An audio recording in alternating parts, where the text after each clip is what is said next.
We ready?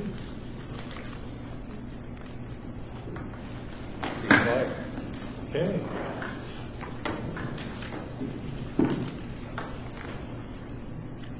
Well, I want to welcome everybody to the January meeting of the McKinleyville Community Service District Board.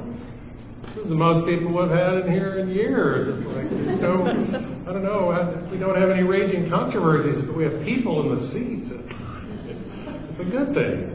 Anyway, we'll start. So let's have a roll call. Director Burke. Present. Director Corbett. Present. Director Mayo. Here. Director Wheeler. Present. President Couch. Here. So, please join me in the Pledge of Allegiance.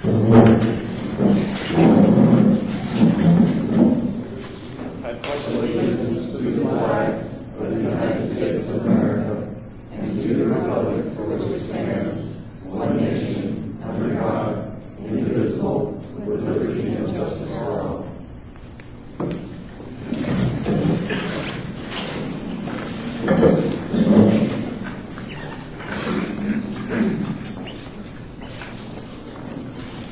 So, do we have any additions to the agenda tonight? Sorry, President Couch. All right. No, there are no additions to the agenda. I'll move we approve the agenda, subject to board member comments. Second. Okay. Okay, we have a motion and a second. We didn't have any. Do we do a roll call on that? Okay. Director Burke. Yes. Director Corbett. Aye. Director Mayo. Yes. Director Wheeler. Aye. President Couch. Yes. So closed session discussions. We don't have any closed sessions scheduled tonight. So we'll No closed sessions. no closed session. Public hearings. These are items of the quasi-judicial or legislative nature. Public comments relative to these proceedings are invited. No public hearings. No public hearings. So we can move on to public comment and written communications. Any person may address the board at this time about any subject not identified on this agenda but within the jurisdiction of the McKinleyville Community Service District. However, any matter that requires action will be referred to staff for a report of action at a subsequent committee or board meeting. As to matters on the agenda, an opportunity will be given to address the board when the matter is considered. Comments are limited to 3 minutes. Letters should be used for complex issues. So anyone, this is your chance. By once. Okay. Well, buddy, we'll move to the consent calendar. Move to the consent calendar. Second, subject to board and audience.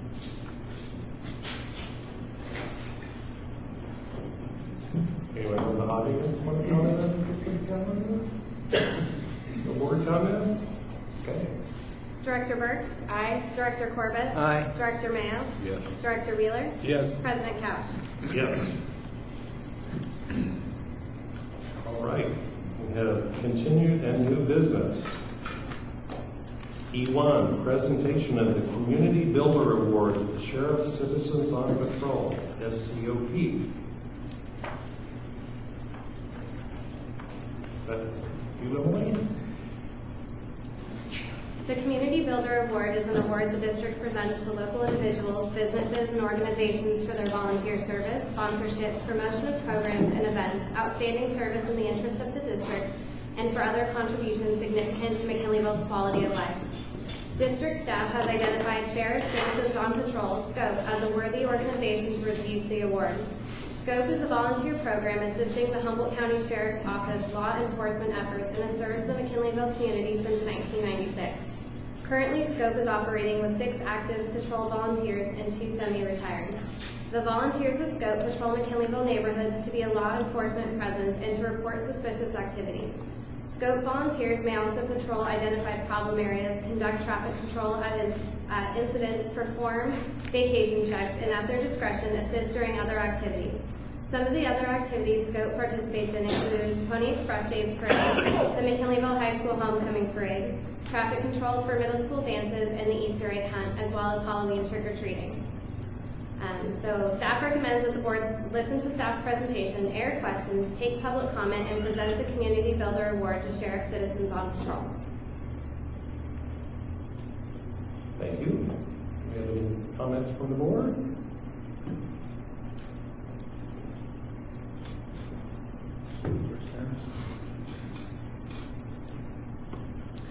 I'd just like to say thank you. I see folks down in my neighborhood from time to time, and I'm always glad when I do. See the sheriff down there, usually they're going somewhere, something happened. But you guys are out there keeping your eyes open, and it's just, I like seeing you, so thank you. So, John? Oh, I just wanted to reaffirm that. Eyes do make a difference, and they make a difference, as George mentioned, to the citizen, feeling reassuring that people are looking after the community. And eyes also make a difference to the criminal element. They go elsewhere. That's been my whole life experience. And so when you go there, you won't see it, but a lot of people don't do things because you're there. So I really appreciate it. A little bit of a personal story. When my husband and son and I first moved to town, we were moving into our house, and you all stopped by to check on the activity that was happening there because the house had been vacant for some time. And I'll say it was like a welcoming committee to know that we had eyes on the action at our house. We were really happy to know that you were out there keeping an eye on, especially vacant properties. There had been a burglary there. I was seeing here that you've mentioned, Lieutenant Marie Ruth had mentioned community, a sense of community being one of the challenges that you see in McKinleyville. And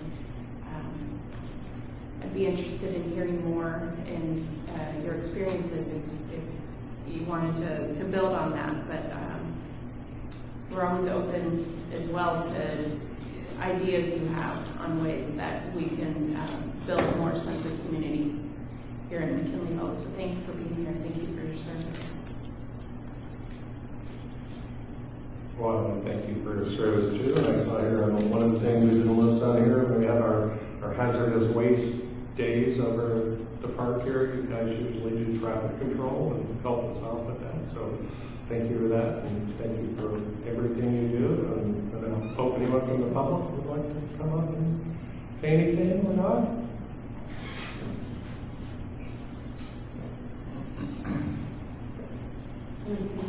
That's all. My name is Christine Wilfong, and I've been a resident of McKinleyville for 43 years.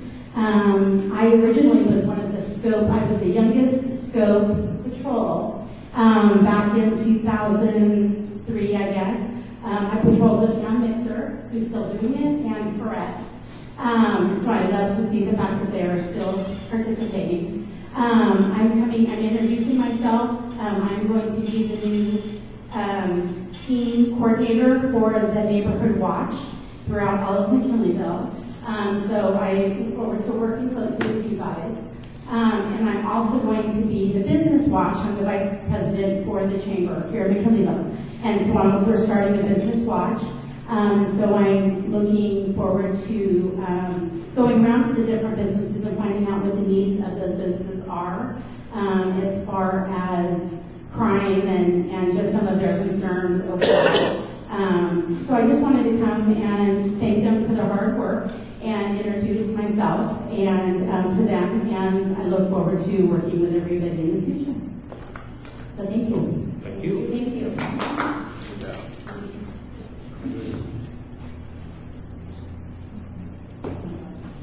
We are doing it. Yes. Okay.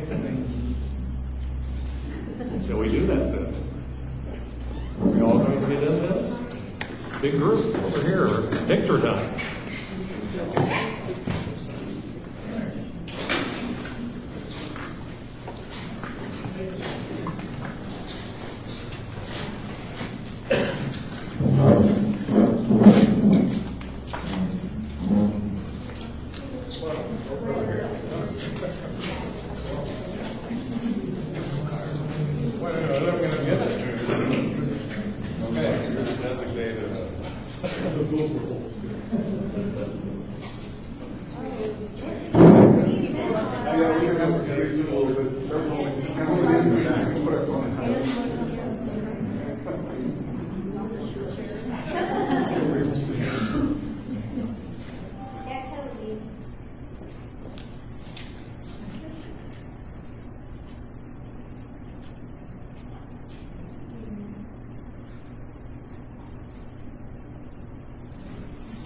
get one, everybody's eyes open. Smiling. I guess you guys are going to keep that. Oh, yeah. Thank you. Thank you. Thank you all so much.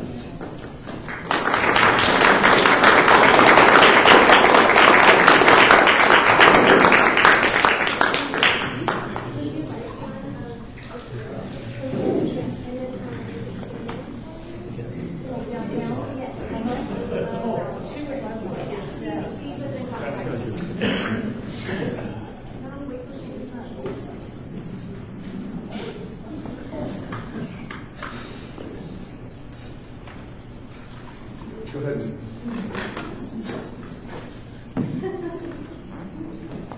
Get one more over here.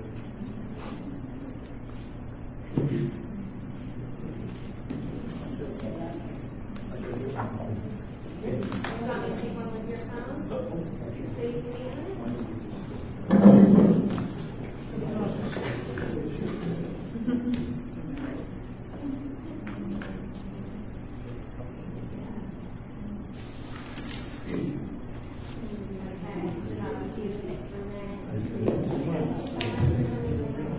Thank you. Thank you.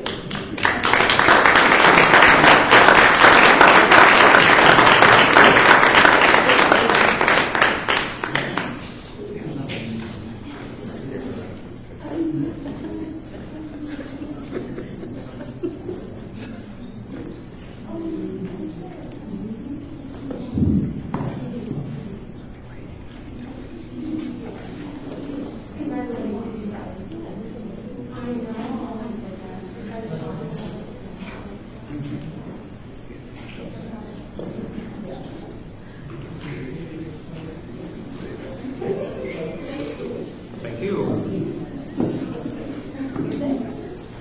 They used to, they don't anymore.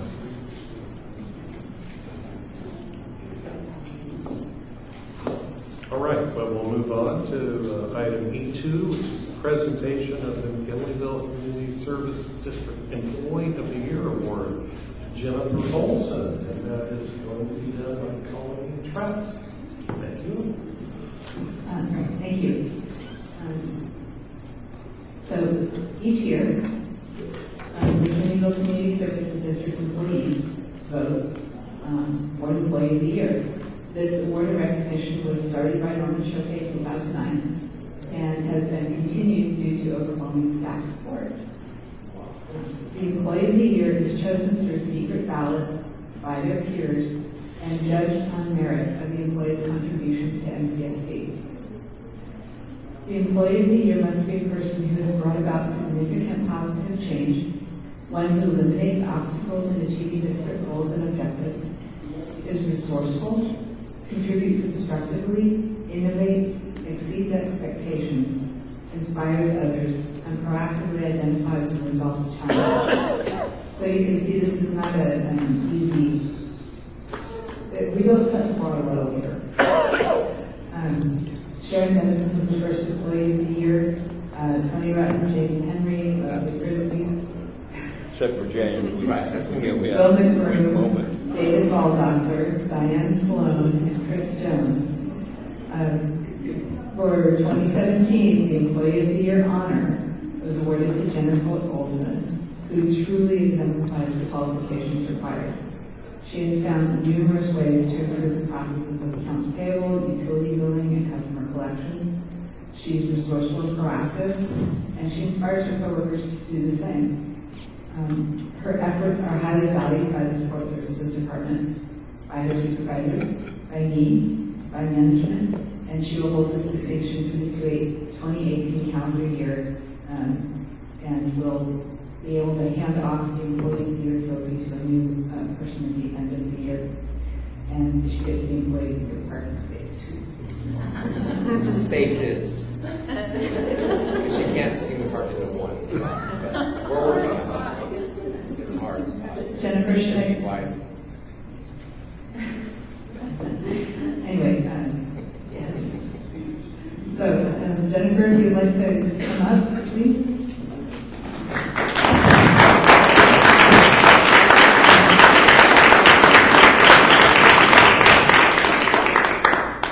I just want to say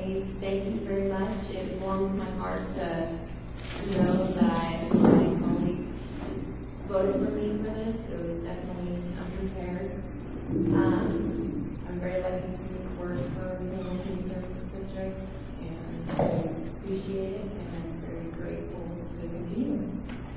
Thank you.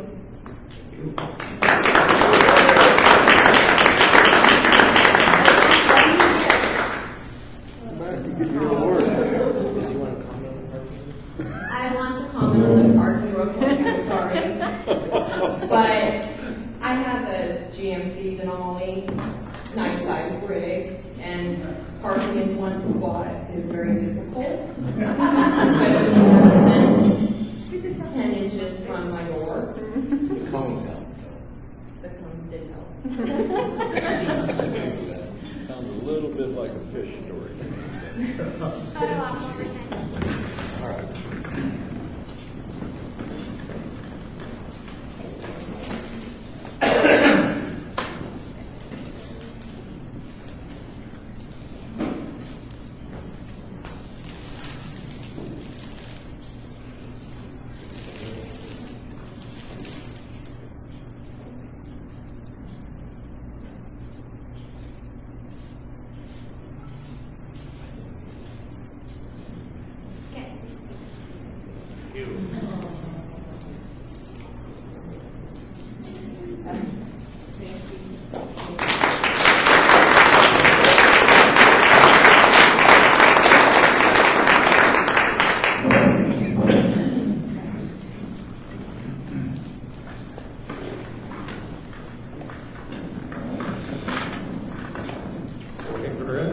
Yeah. Oh, but we gotta open it to the public too, I'm sorry. Hey, Go ahead and let the public The know. board, it's the board too, did the board have anything? by public demand. Public wants it, we can't, Would the board like to comment first? I didn't see anything from the board, so we'll bring it to the public. My name is David Boltnosser. I've got 2 minutes and 55 seconds left. I would like to take this, a few minutes and address the board and Jennifer on this item. Jennifer, being selected as Employee of the Year is a testament to her aspirations providing help to her fellow employees. Her willingness to help where needed and take on new tasks have made her a valuable member of the support services team. I didn't talk to her today about it. She is in charge of scanning and filing documents for our paperless software system for support services, and she likely assists with other departments in that aspect as well. She has set a solid routine in processing the accounts payable invoices, and she can normally locate a needed invoice in a timely manner. Various department heads come out and say, hey, when did we pay this bill? And she has the answer. She often provides research assistance on projects for various department heads. One such project is the direct deposit of payables as opposed to issuing a check. Contacting the various vendors to collect required data and moving pieces of that puzzle.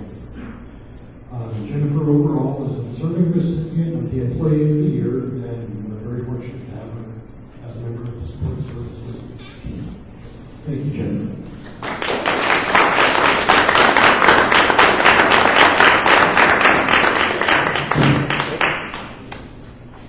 Fred? Yeah, I would just like to commend Jennifer on her hard work, her eagerness to learn and to volunteer for stuff to the point to where sometimes she has to be told, not quite so many things, please.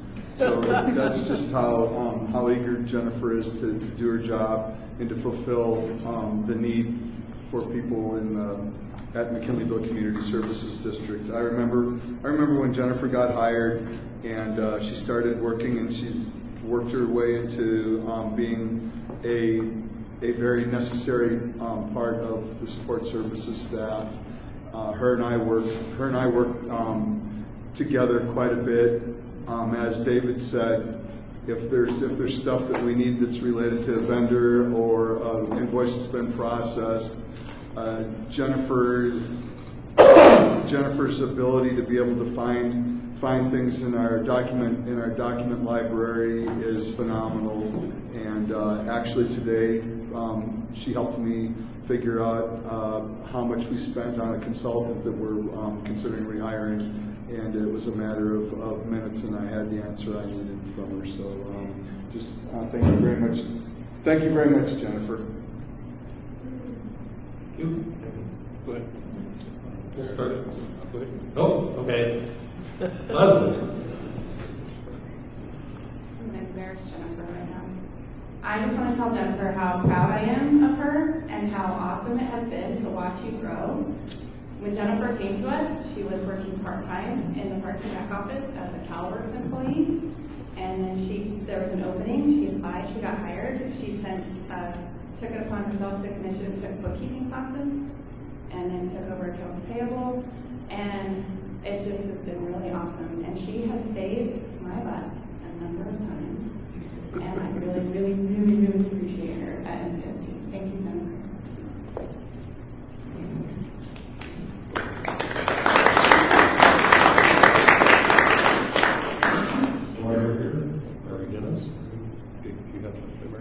Well, so thank you to Jennifer, and thank you to all the staff for sharing a little bit more about the work that you do in the office, because sitting up here, it's not easy to get to know you one at a time, and so it's nice to hear the stories. Thank you all for sharing. Thank you for your work. Yeah, thanks. As a community and a district, we're always trying to work on things to make things better, find better, try to improve on situations in the community. It's been a real pleasure for me, because I can look at many of our staff members. I remember when you got hired, and the nurturing atmosphere, not only of our community, but of this district, shows up in your success and in other people's success. This district has just been a marvelous part of the community. You are one of the people that make it a great community, because you've shown that with the right environment, the right opportunities, if you want to succeed, you can. And I'm just tickled, and I appreciate the fact that you helped me find many of the things that I'm looking for at times too, so I really appreciate that. I'm very, very proud of you. Thank you. George. On the subject of finding things, my interaction with you has mostly been to call on the phone and ask you, where's Greg? And you almost always find him, so thank you. And Greg says, why did you do that? For me too. Anyway, thank you very much. Well, thank you from all of us, and I want to thank all the employees who are here. We were honoring, the Employee of the Year. All the employees, we appreciate an opportunity to thank all of you for the work you do. So.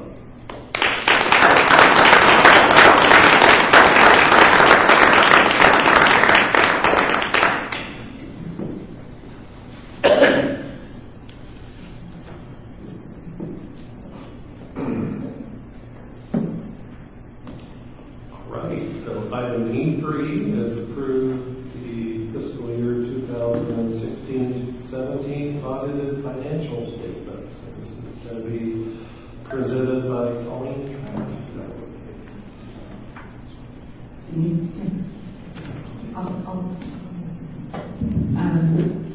Yes, this is going to be presented by Colleen Trask, handing it off to our capable auditor, Chris Brown. So the staff recommends that the board listen to the presentation, discuss, take public comment, and approve the district's audited financial statements for fiscal year 16-17.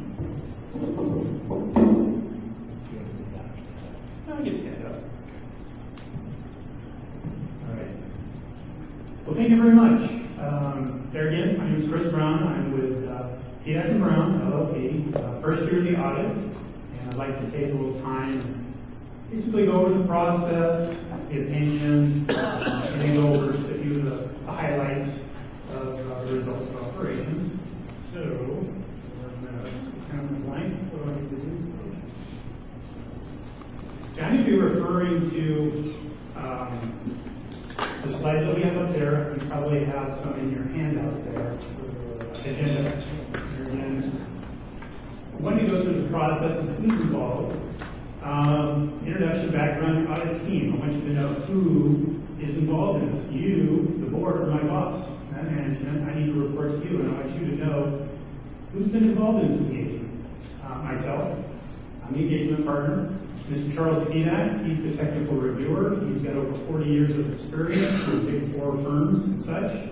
He provides top-level review for the intricate pronouncements that have been upcoming and recently implemented. Mr. Andy Beck is the manager on the engagement. Since this was our first year, we had Mr. Jonathan Avedesco, another manager, involved, and Mr. Alec German, he's the audit staff. So you have a pretty good team there. You've got 2 partners involved, 2 managers, and a new staff person. So it's a pretty good team. With regard to the audit itself, why are we doing this? State law requires the district to have an audit. It's law. Basically, you have to have it performed by a qualified CPA. The reporting requirements is that the audit report needs to be submitted to the state controller's audit, or I should say state auditor controller's office, in addition to the state controller's report. So there's 2 items that need to go to the state.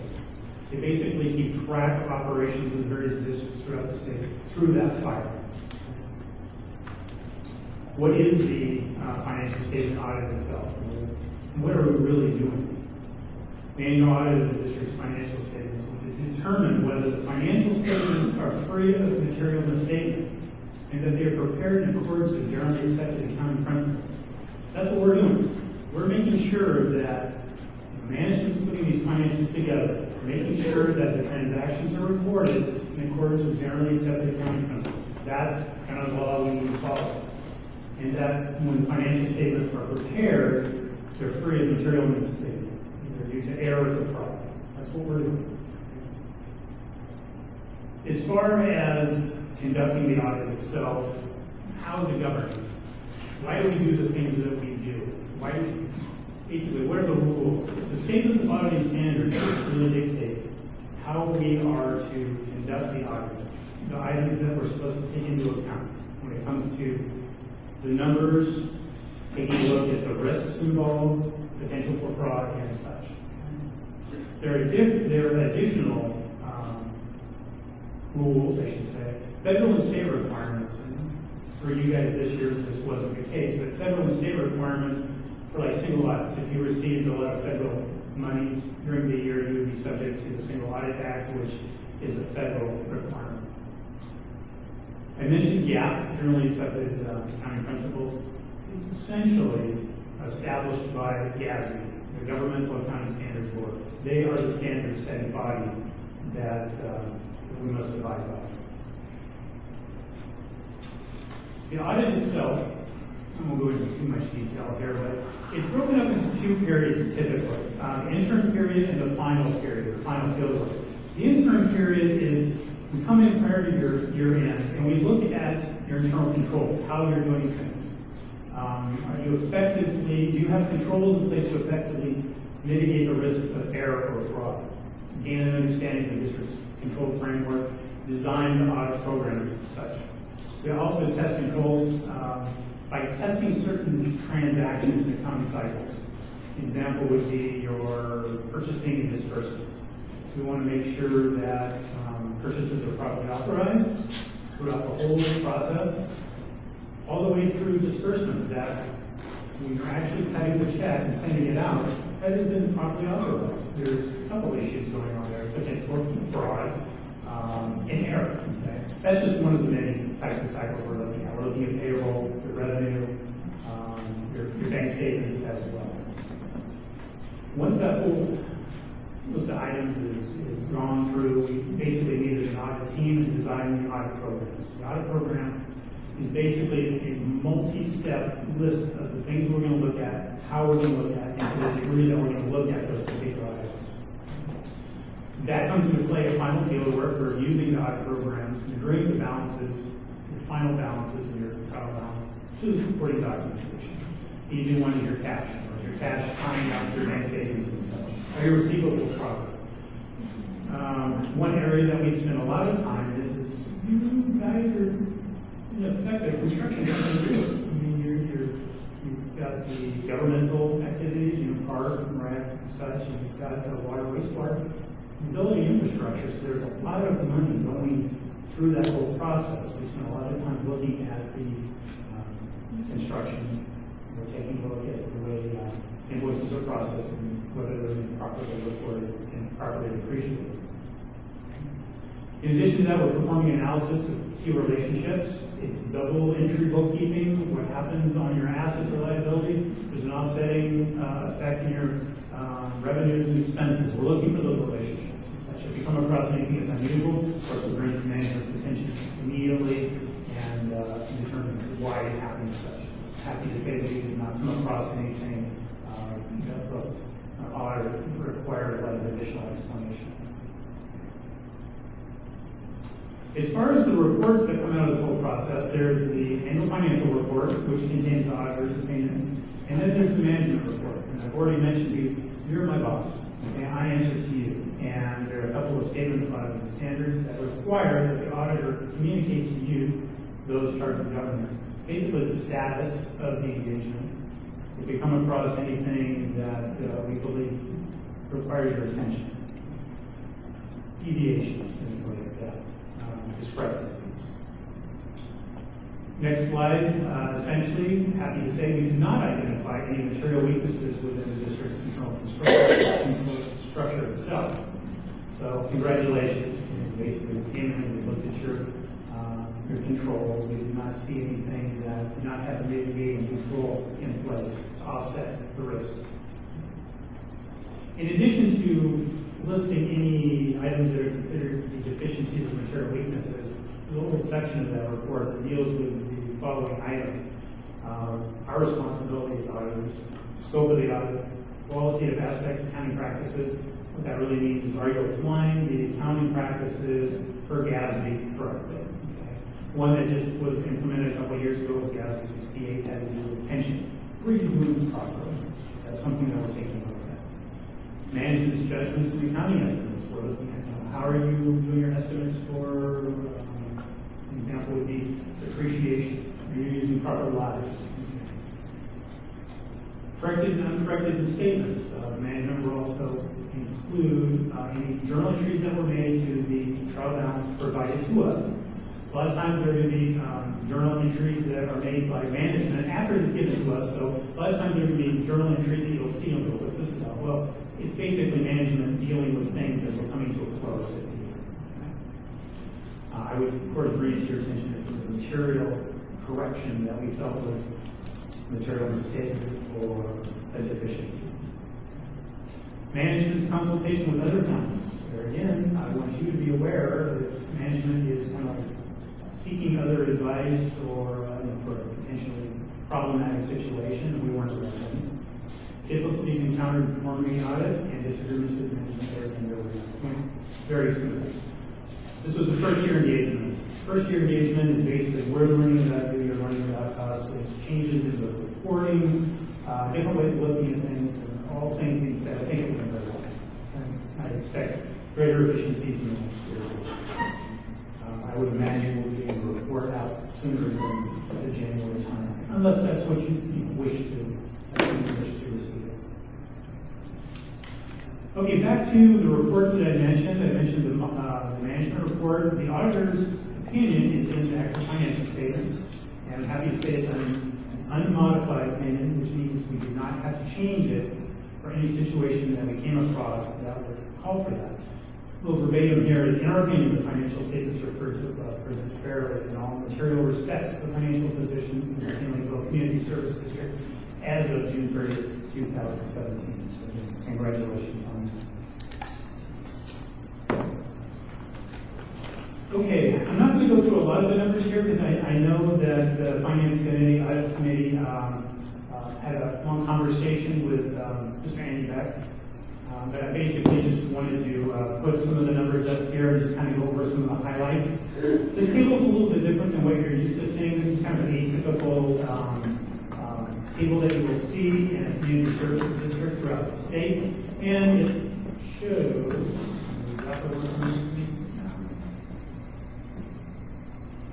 Okay, basically, what this is the condensed statement of net positions, your assets and liabilities, deferred inflows and deferred outflows. We'll go into those in just a moment. And it's a condensed form. It's basically grouping in aggregate. Okay? Current assets is made up of many different types of line items, cash and receivables and things like that. Just for this presentation here, we aggregated it for our purposes here. We also have one, I'll show you in just a moment, that basically deals with profit and loss. Again, I'm not going to go into a lot of detail, but we've got governmental activities by year, business type activities by year, the total district by year, and the change. I wouldn't pay too much attention to assets and liabilities. Reason being is that you essentially were building a lot of assets in the prior year, but you had debt, took on new debt. So basically, some of these big changes, I guess I should qualify what I just said. You should pay attention to it, but let me just say it this way. There were a lot of very large changes and it had to do with significant construction and debt related to building that construction. So we saw things change dramatically from one year to the next. Again, I don't want to spend too much time on this. One thing that I do pay attention to as an auditor, and when I'm analyzing a district, I tend to pay attention a lot to this number here. And over time, this is the unrestricted net position. What net position is, it's essentially your net worth. It's your assets minus your liabilities. Unrestricted is basically what's left over. It's not just cash, it's your net worth. What's left over after taking into account your investment capital assets and any amounts that are restricted for things like construction activity and debt payment itself. So what I like to see is an improvement from year to year. It doesn't always happen that way, but in your case, it did. This next schedule here is the condensed statement of activities. It's basically your profit and loss. I'm going to bypass this and go down to a more basic schedule that deals with the governmental activities and business type activities. A little bit easier to look at than that mess there. Okay, so what we have here is this information that you're seeing here was essentially on the prior page, but it's slightly different format. Here again, I'm not going to spend a lot of time going over it, but it's basically showing you revenues for governmental activities again, program revenues, general revenues, total revenues, and then your expenses. And we can see that your total revenues for the year were, I'm going to round here, big numbers. I'm going to say 1.5 million, okay? Total revenues, the change from the prior year, it went down approximately 78,000. I'm looking at that number as compared to that number there. Okay? Total expenses for your governmental activities, we see the 1.679, prior year to 1.5, basically an increase of 154,000. And the bottom line, the results of your operations for governmental activities. Keep in mind, governmental activities are not necessarily profit centers. You're basically using tax money and service, rental fees and things like that. So typically break even is what I'm seeing when I'm looking at governmental activities. We can see change in that position for the year at the negative 90,525. And let me kind of throw something out here that I should have mentioned before I got into the numbers, is that what I'm showing here is on a full accrual basis. It's not your budgeting basis. It's basically recognizing revenues when incurred and expenses. I'm sorry, revenues when earned and expenses when incurred. So that's what accruals is. And the bottom line here is that we saw a slight decrease in total revenues. We did see an increase in expenses. Bottom line of 90,525. This one's a little bit more dynamic. This is your business type activities. And there again, two columns, 2017, 2016, and a change. Total revenues for the year, approximately 77 million. Sorry about that. An increase of approximately 100,000 from the prior year.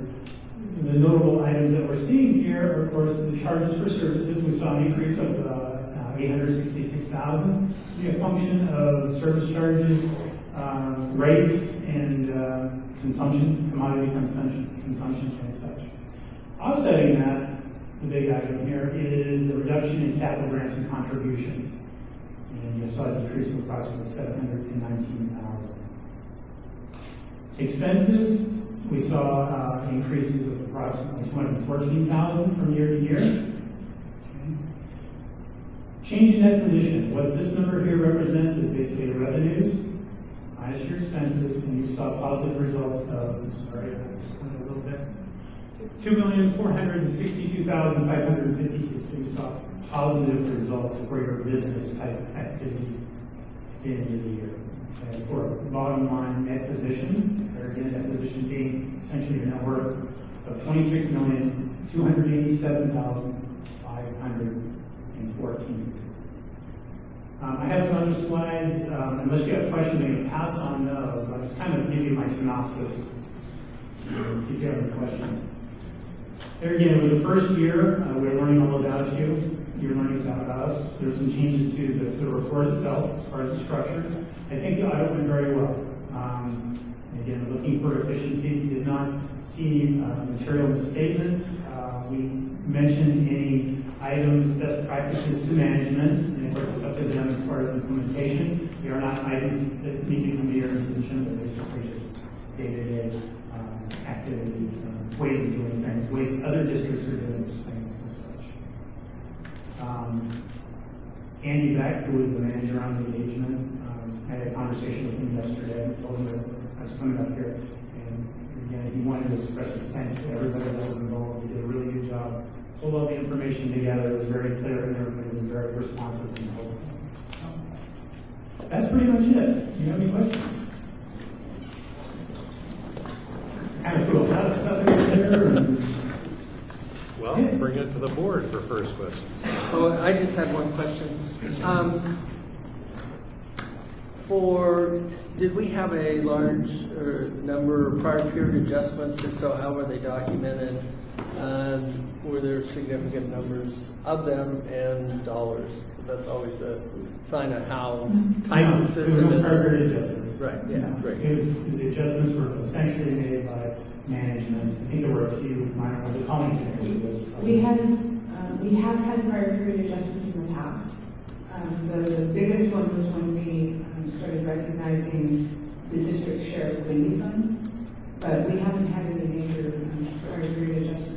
Other than that, except for the PERS. When we started doing PERS, we had to do a little bit of that, but it's not, and we didn't have any prior period adjustments. Okay, great. That's very good accomplishment. Anyone else on the board?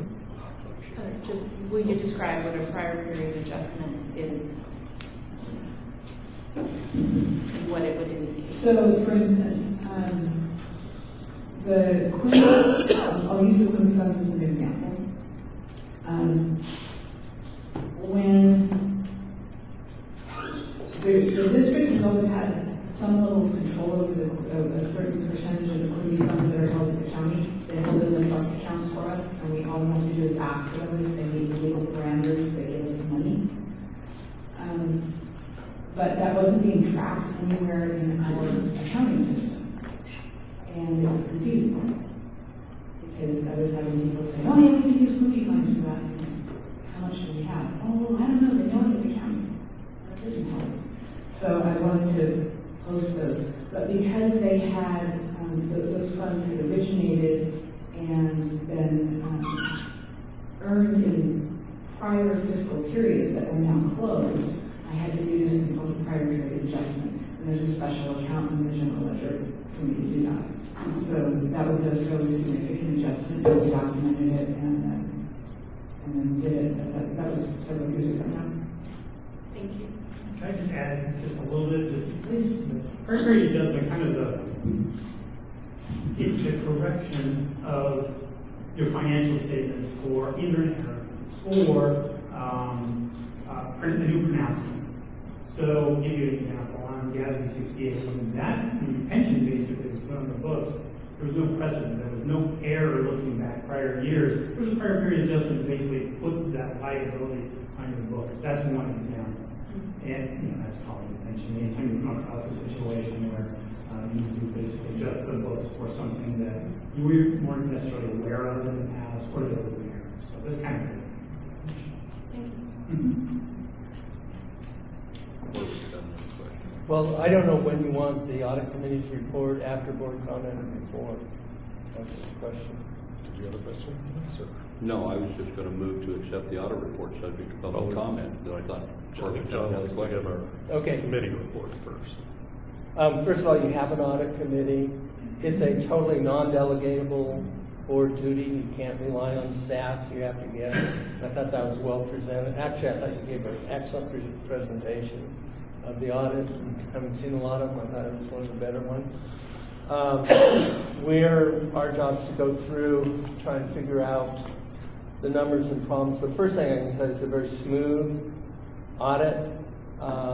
If it's a rough audit, it doesn't mean anything's wrong. It may mean different systems between the account, especially the first year, those kinds of things. In this case, it went very smooth. That's a compliment to our staff. It's also a sign we're able to produce timely statements off our system, and that's a plus all by itself. I did want to comment just a little bit because it's very hard to translate government. By the time the government regulations get through, I find the statements are more confusing than when they started. But I'll just give you an example on page 3, if you look on the audit.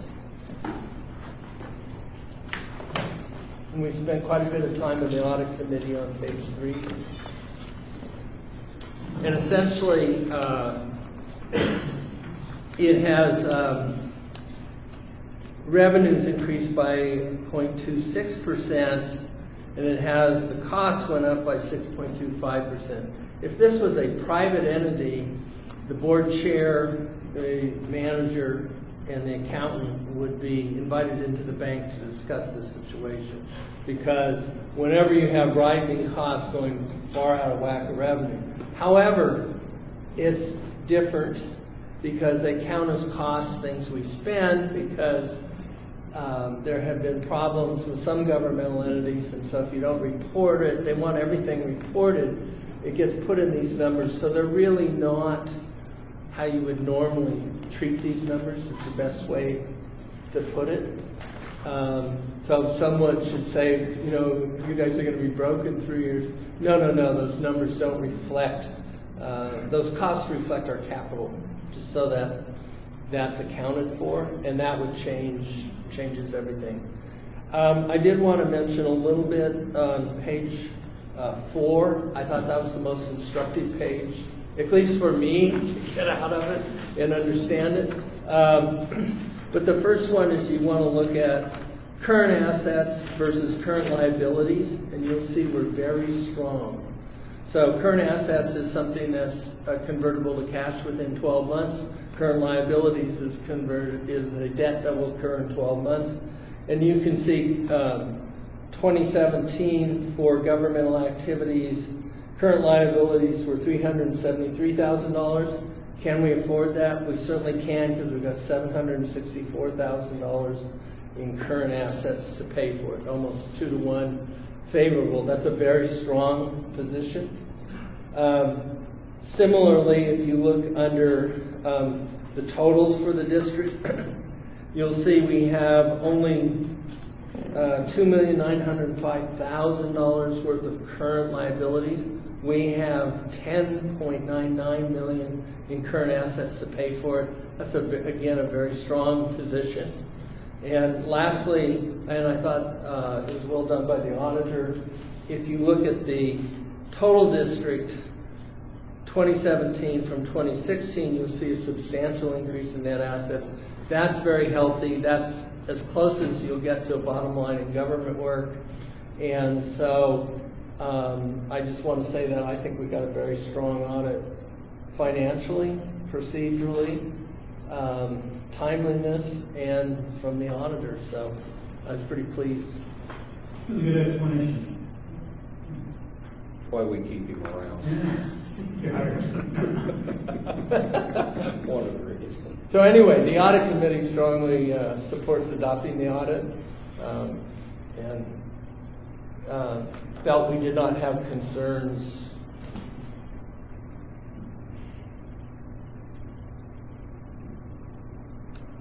So I'm going to open it to the public here. Did anyone from the public want to step up to the podium and address the audit? Anyone from the public want to step up and address the audit? Seeing none, I'll bring it back to the board. I'll move we approve the audit. I'll second. All right, well, we have a motion and a second. Beat Dennis to it. Let's have a roll call vote. Director Burke. Aye. Director Corbett. Aye. Director Mayo. Okay. Director Director Mueller. Aye. President Couch. Aye. Thank you. Thank you very much. Yes, thank you. Great job. Yeah, yes.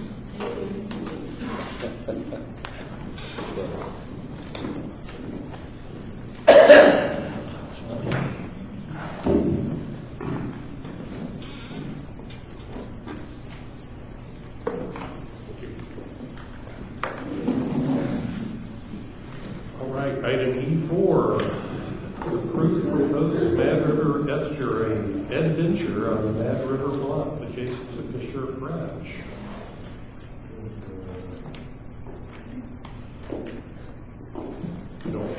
Oh, yeah. We're up. So I am Dr. Beth Chapman. I work at Columbia County Office of Education. And who here has heard of River Adventures? What was the, will you repeat the question? Who has heard of River Adventures and has been on one? I have no idea what you said. I can't hear you. Just raise your hand there. He volunteered. Okay. He participated. So, I will speak louder. I brought some additional things for the board that I thought would be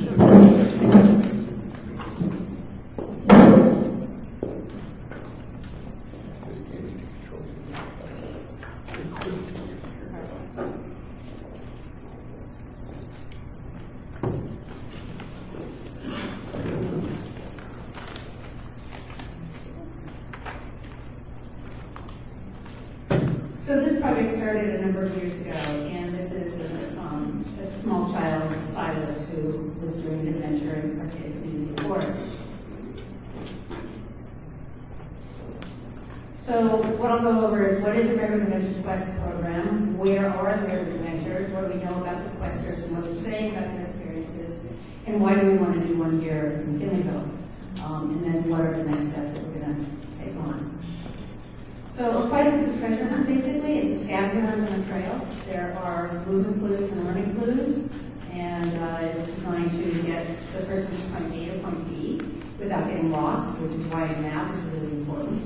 The learning clues are designed to give the person some sense of discovery or observation or something really important about the trail or what they're supposed to be looking at. We have learned that people are learning a lot about our local area by going on our quest, and they're usually very easy walks. There's a couple that have some strong hills like Trinidad Head and Richardson Grove, but they're usually 1 to 2 miles. The longest one I think is 3 miles, and that's at the Pain Range. So the quest came about as a partnership with California State Parks, Humboldt State, Humboldt County Office of Education, and we really saw it as a way to promote families getting outside and learning about the area, taking pride in the area, and basically becoming environmental stewards. We focused on trails that were lesser known, so we chose Trillium Falls and Redwood National Park instead of Lady Bird Johnson. And Trillium Falls is actually one of the most beautiful trails in that park, but people don't realize it until they get on the quest. So each quest has a mascot, and these are examples of 5 of our 6 mascots. We have Slit the Slug, Sam the Salmon, Percy the Pelican, Roy the Great, the Rough Newt, and Greta the Great Egret. And there is a volunteer at the President Dunes that does wear a hat like that, and his name is Roy. Each quest has a unique patch, and the little boy on the left has sewn all his patches on his vest.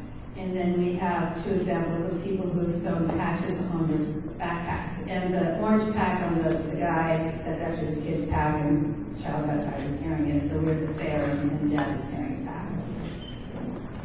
So there's a quest near you, and in the packet of information that I passed out to the board, you have what's called a rack card. This is one of our most basic promotional materials. And on the back is a map with all the stars. And I put some extras over there.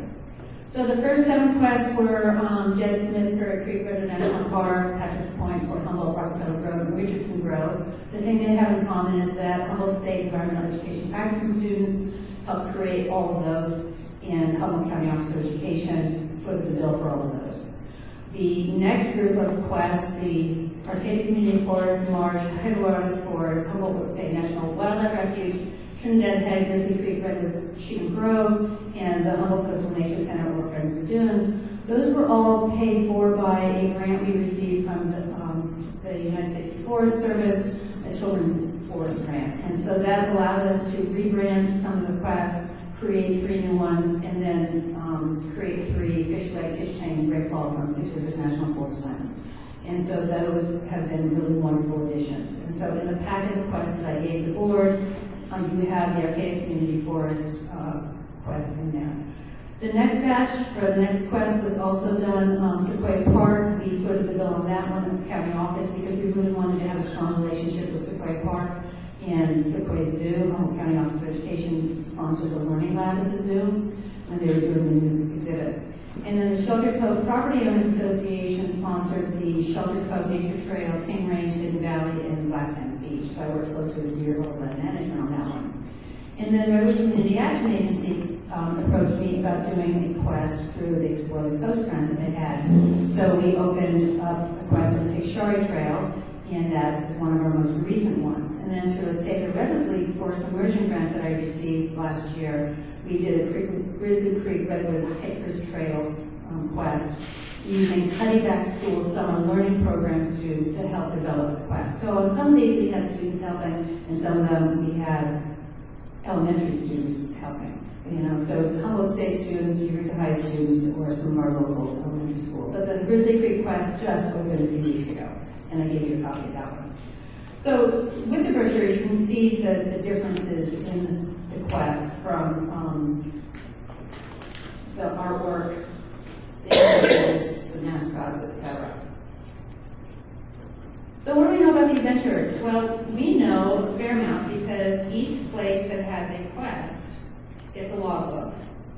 And when somebody goes and does the quest, they ask for the brochure or they download it on their handheld. And then when they finish the quest, they go to the visitor center and sign in the logbook, give their prize, or answer the question, and they get their prize. So we know a bit of information about people who go on quests, and this is an example of one family that managed to do all of them. And this little girl had her little wings on her birthday because she was at the Marsh quest.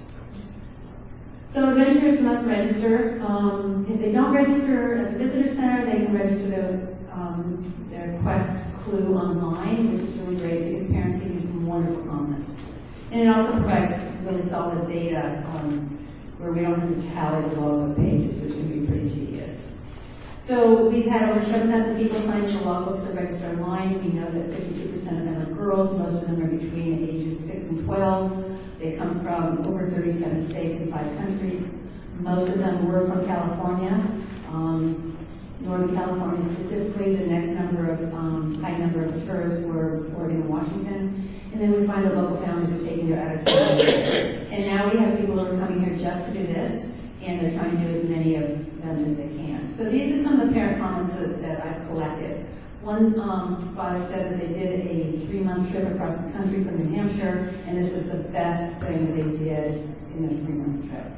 There was another family that they came from Clifton Park, New York, and they were here for over a month, and they did all the quests that were available at that time, and mom contacted me through our website and said, we have pictures, we are a quest-loving family, and so that was the kid that you saw earlier with the vest. So, you know, the thing is, people are coming here, they're discovering this, and they're finding out that they're learning more about the community and the ecology and cultural and historical perspectives through the quests.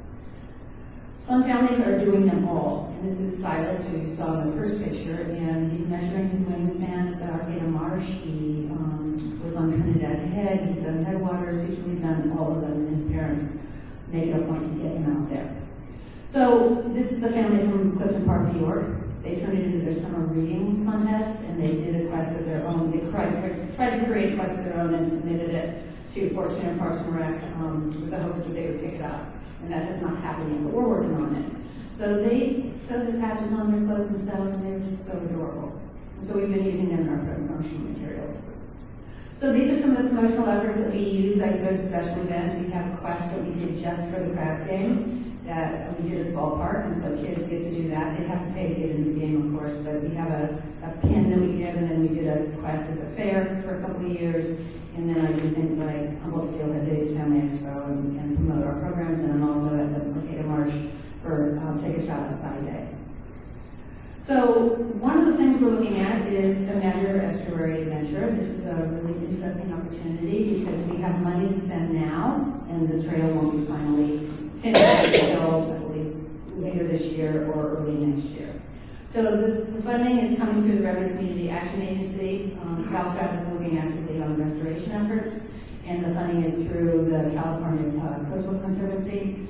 We have $2,500 for the initial batch of quests, brochures, and patches, and the promotional materials updates.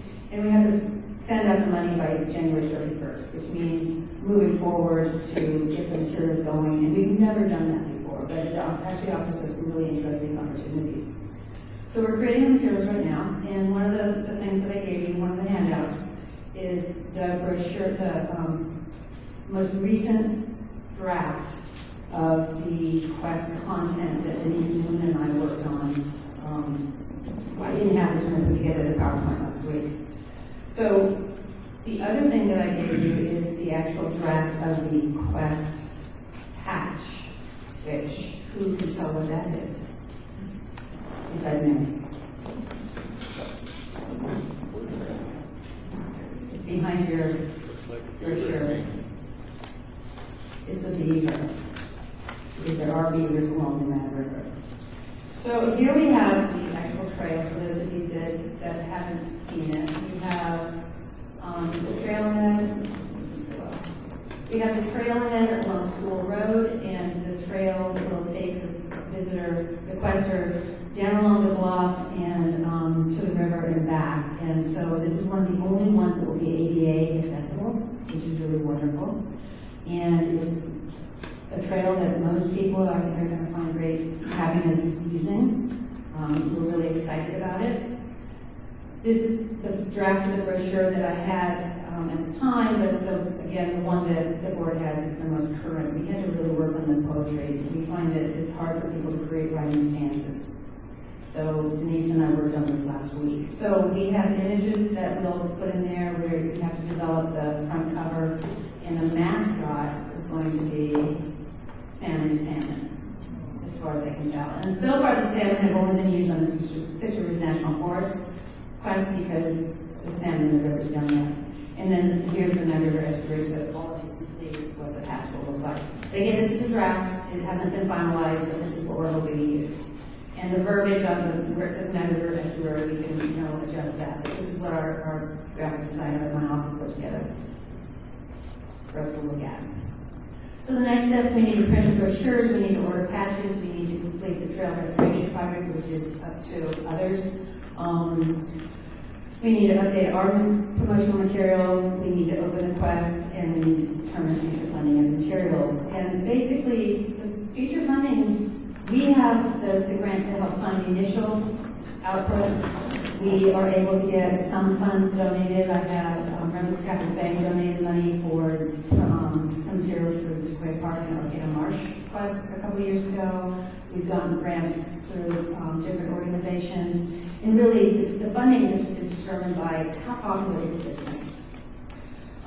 So one of the things we're looking at with MCSD's role is we want the Parks and Rec office to display the posters and rack cards and have the materials available. We want the staff to be encouraging people to go on the quest and to promote it however they can. We want people to, at the office, to help have people fill in the logbook when they come back to tell the person at the counter their quest answer. We haven't developed the last question for the quest that will enable somebody to get a prize. We may put a clue up at the last stop, or we may have a question that they have to answer. So with the logbook, they, to counter staff, would give out patches to people who provide the correct answer. So if you get the wrong answer, you don't hear your eyes. Although sometimes if people online, I may, work with them a little bit. And then we want the MCSD staff to communicate with me at ACOE about, what materials are needed when. And then we want finding funding as materials are needed. Patches cost about $1 a piece, and brochures about 60 cents a piece. And we do most of the work in-house, and we try to keep the cost down. We're pretty good at it. And then again, the funds are determined by the popularity of the adventure. And I figured that this one could indeed be one of the more popular ones because it's so accessible.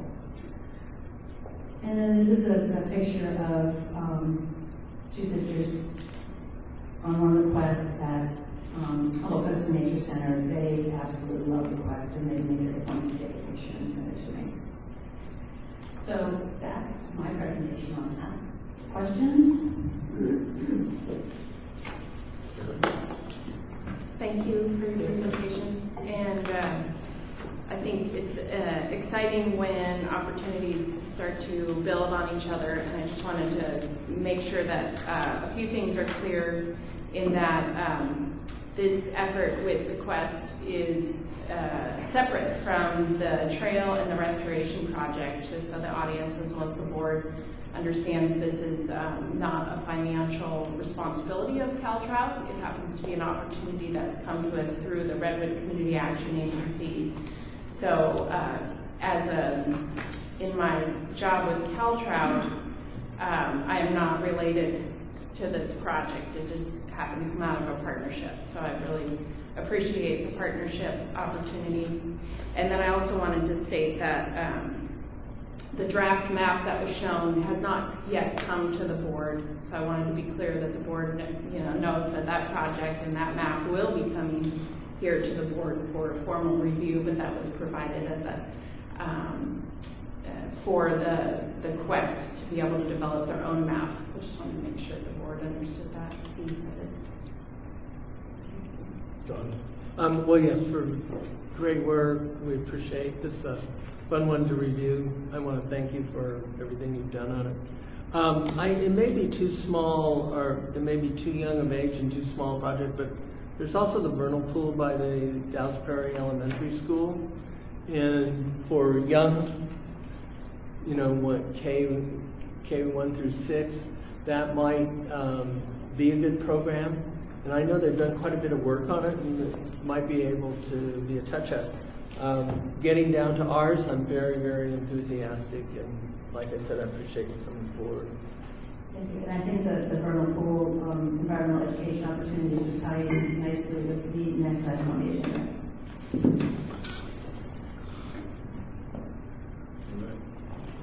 Yeah,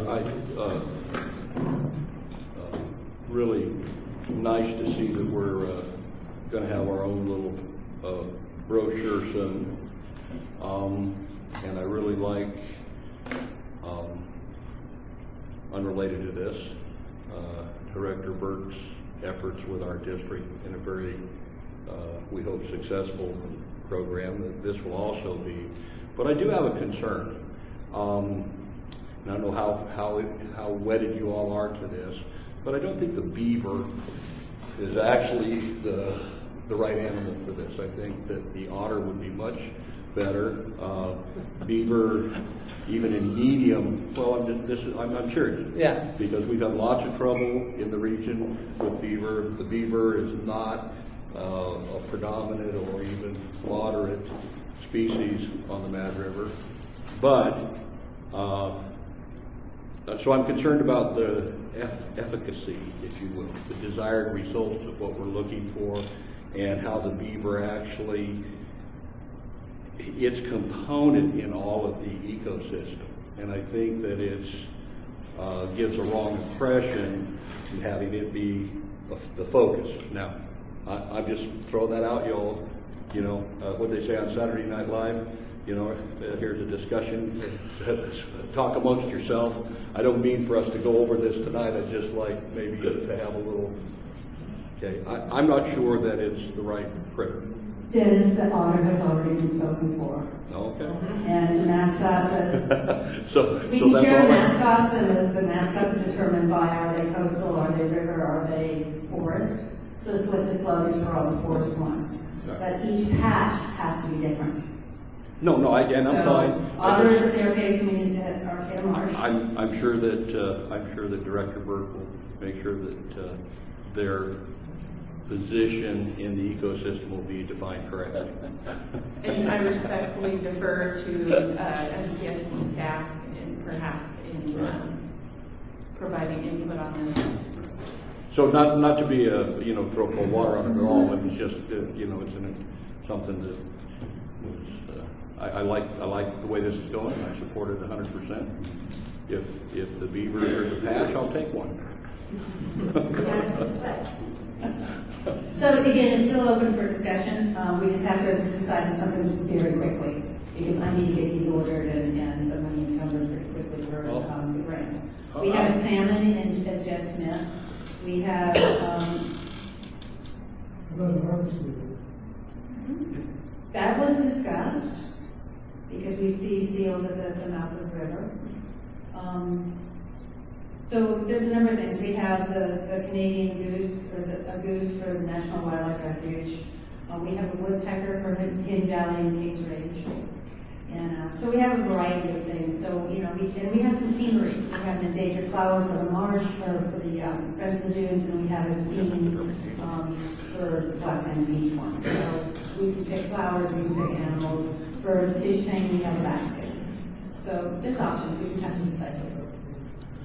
Well, I'll help you out a little for moving this along. How about we approve the proposed Mad River Estuary Adventure on the Mad River Club, Jason Fisher And I'll Ranch? second it subject to public comment. I'm totally in favor of the concept, but just as a matter of form, and authorize the costs associated, what is that? Or should it be not to exceed? I just don't like approving costs that aren't there. So, That's so an order of pamphlets and an order of patches is roughly how much? Well, when I'm starting a quest, I tell people it costs about $2,500 to get it going. And then over the course of the next couple of years, it could cost about $1,000 for a print run of, 1,500 brochures, depending on how big the paper is. And then patches, I can do an order of about 1,000 patches for, about $300. And the more patches, the more we order it was, the cheaper it is. But again, we've had no trouble finding community donations, and we don't know what the actual cost will be over time because we don't know how popular it's going to be. But we have the funding for the initial run, and if I can get funding from other places to help offset it, we do. The costs are well within my discretionary spending. Well, I just think up to $5,000 as approved by the general manager. Can everyone live with that? Well, or as approved by the general manager, just something where we don't have a blanket approval of costs. and I might be happy with that perhaps, but I have a question that might help ferret this out a little more. The other quests, how have they continued to be being funded? We had California State Parks do a huge print run of all the California State Parks quests this last print run, so I'm not going to have to replenish those for probably another year and a half. We had Redwood Capital Bank give us, I think it was $1,000, and I printed brochures for both the Arcata Marsh and Sequoia Park because those were two places that we needed brochures, and we have branches in those two communities. The State of the Redwoods League funded the new Grizzly Creek run, and then Humboldt County Office of Education has funded other quests. However, I've been told I can't have more quests unless there's funding tied to it. Gotcha. And could I, if it's all right, I would love to have you get a hold of me sometime in the near future because there is a group in McKinleyville that I think that would be very happy to do this, and they are going to even be more happy since, and you can all figure this out however you want, but because of the law that just got January the 1st, what you know. So anyway, there's the one that everybody's so happy about. Ones that they're standing in line for? Yeah, they're all standing in line for. And so there's a very, very good group here that has been doing things right, wants to do things right, and I think they would be very happy to partner on this. So if you get a hold of me, I'd be happy to introduce you to them. Great, thank you. Right. So, I want to ask the boards to excuse this sort of open-ended thing. The costs are not inconsequential, but I wanted the board to understand that there was going to be a cost after the initial grant funding. So I didn't want you to think that this is going to be covered. At some point, it will be McKinleyville Community Services District's responsibility to either fund through our taxes or to go out and hustle donations to be able to do this. So I just wanted the board to be aware of that. How does this language sound to staff? And authorize the costs associated as approved by the general manager up to his discretionary amount. Okay. I just don't want to sign a blank board thing. We approve costs. And I just think that's a bad motion. Informational question: can we just direct that, or do we need to put that in the motion? I want something in the motion, because the way it reads now, it's a right. blanket authorization. Go ahead and add it. Okay, so I'll move an amendment. Okay. That after the words "the costs associated," we go as approved by the general manager up to his discretionary amount. Second, approved. So now, Mr. Chair, you have to decide whether we're going to consolidate the motions or vote separately. Well, I'm going to open it to the public first. Okay. So I didn't do that yet. I don't know. Oh, well. There might be somebody out there. Anyone from the public have any comments on it? Okay, come on. I just really want to say, wow, that's really amazing, and I can't believe I haven't heard about this thing yet, and I'm really excited and Got kids? Okay. Yeah. Okay. I'm going to jump up too because this is all kid-oriented, and you know I'm kid-oriented. There are groups of us that will help the service district, and you support this, so I'm behind it.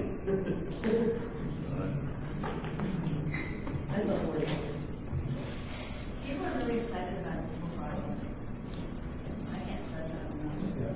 Just wanted to say, Joyce's grandkids were here last summer, and they got involved with this program, and it was really a wonderful experience for them. They collected the bags and were putting them on their shirts, and it was a great thing. And there are beaver.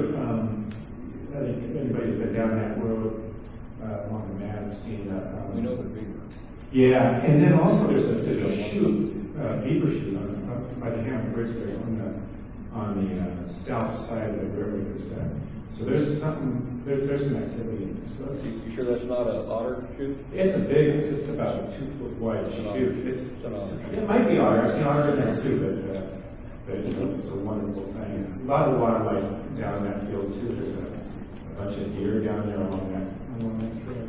There's, the Originus hawk hanging around. So that's a good spot for something like this. So thank you for considering it. Thank you. All right, well, now we got to bring it back and talk about a motion here. Should we just do it as one motion, John, or you? There's a motion, there's a second. You can vote on that, or you can ask the maker, the seconder, whether they'll just incorporate it, and then we only have, and then Let's vote on incorporate it. One motion. You do it. I You're the seconder. Seconded. He's already said he was. Yeah. First and second. Okay. Director Burke? Aye. Director Corbett? Aye. Director Mayo? Yes. Director Beeler? Yes. President Couch? Aye. Thank you, great project.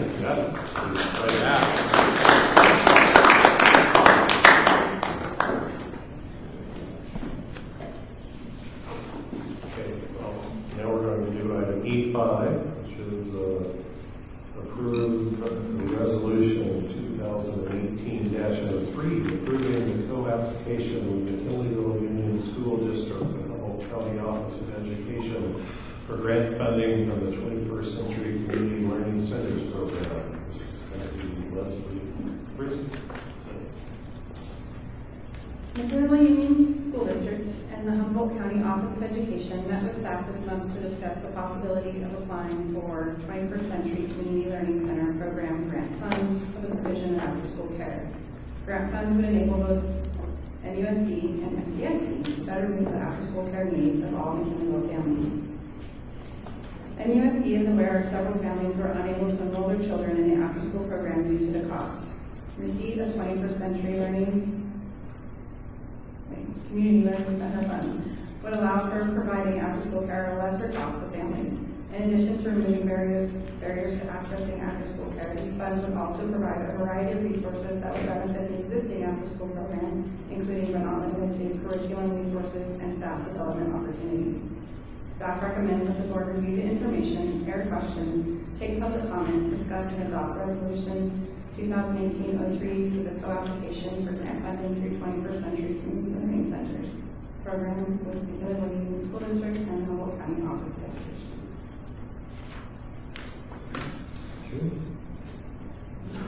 Greg? Yeah, so at this, I would request that the president, if Beth has anything to say related to this, to allow her to get up and have a shot at this. Okay. I wear many hats. So I coordinate the Humboldt County Office of Education After School Consortium, and is funded through the After School Education Safety Grant through the Department of Education. And with that, we are able to apply for this 21st Century Learning Community Grant as federal, and it comes into the state of California and is dispersed through there. It's very competitive. Less than 30% of grantees, applicants were awarded last year. And so this year there's even less money, but because of conversations that we had at the state level on the State Before and After School Advisory Committee appointed by Governor Brown, we were able to delineate funding that could be delivered geographically, so that not only are we breaking it down from northern, central, and southern, but it's being broken into urban and rural. And this is the first time with this funding that we've ever had that. So if this works the way it's supposed to, we're only going to be competing against northern rural programs, which is brand new for this funding. The funding is to provide expanded learning programs that have both educational enrichments, academic support, recreation, and a variety of activities that will help develop our future workforce. So one of the focuses that we are going to do is really looking at how to connect kids to developmental sequencing of skills that will help them join the local workforce. So last year we had a letter from COCATAT supporting our grant application so that we can start teaching sewing. And then perhaps kids can get a field trip to COCATAT and learn what it takes to be, an industrial sewing company. So we're looking at engaging the community workforce to help us develop a program that's really going to enhance the lives of our family. No child will be turned away due to the inability to pay. The school district is having me write the grant, applying for both Morris and Dows Prairie, and the funding formula is $7.50 a day for 180 days per child. So we're applying for the maximum, which will be $112,500, and then we'll also be applying for a summer learning program, which we will be working with the district closely on how to do that, because I see that can be something that Parks and Rec is really working with us on. So it's a really wonderful opportunity. As I said, the competition is really stiff, but I think we have a really good opportunity. And if we can go into this with a really solid application with community support, I think we have a really good chance. And the funding is a 5-year funding cycle. It is federal, so who knows what will happen with that. They tried to cut it out recently, and luckily it had bipartisan support. So we're hopeful. But we have wonderful opportunities. We have a great network of after-school program providers. There's family learning programs. the state changed the name from after school to extended learning, because they're really trying to get across that this is not childcare, this is not daycare, this is an opportunity to be able to have an extra 90 days of school, but we don't tell them that.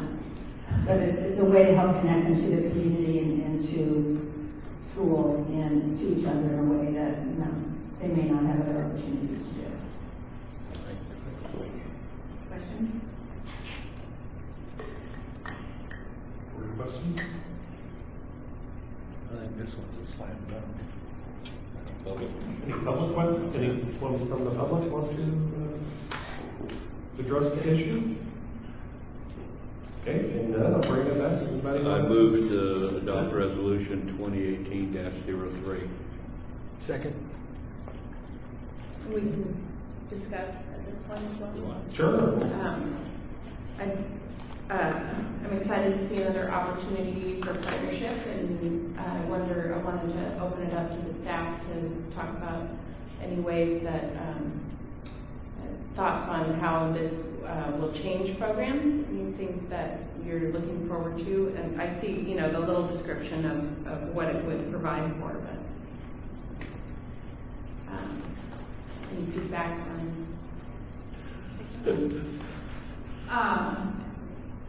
From my perspective, there's a lot of unknowns as to how it will change our involvement in the program. Recreation staff will definitely be involved. What that looks like, we're still having to work out. The turnaround time for this application is really tight, so right now we're just focused on answering some basic questions and budgetary things, and then we'll work out an MOU a little bit after. But I'm excited about the opportunity for additional training and education opportunities for our recreation staff. That's probably the highlight for me. I had an opportunity to talk to a local mom who's got her kids in the aftercare program, and just wanted to take this time to say that she was glowing in her review of the aftercare staff, and it's really great to hear that. So yeah, and I would just like to echo what Leslie said about the opportunity for our staff, and also there's a segment of our community right now that aren't able to access the after school program because of the costs associated with it, and I think that this will bring another dynamic to what we're able to offer the kids, and also give an opportunity to some families that might not necessarily be able to access it right now. So I think that that it just makes, I think that ultimately this partnership is going to make the services being able to provide after school learning and care another dynamic for our community. And it's a need that we aren't able to meet by ourselves. So it seems reasonable that we would partner with Humboldt Office of Education and also Union School District. And as Leslie stated, right now we're in get the grant application filled out mode, and then once we get the grant application filled out, then we can start working on the particulars of how, if we get the grant funding, how that what that will look like, and what everybody's relationship, how that relationship will. And I'm sure that over the years, if this happens, it will be it'll evolve to become more efficient. I would just like to also mention that Eureka Parks and Rec Department and Eureka School District, Eureka School Districts, they partner. It might not quite be the same recipe here in McKinleyville, but it's already proven that the ability for Parks and Rec and the school district to be able to do this together is there. So we just can hope for the best. And as always, we wait until the last minute to get a grant. Just the way it always works out. That's the way it works. Yeah. Well, we had a motion and a second, right? So anyone else, any other comments, or we'll just do the roll call? Director Burke. Aye. Director Corbett. Aye. Director Mayo. Yes. Director Wheeler. Aye. President Couch. Yes.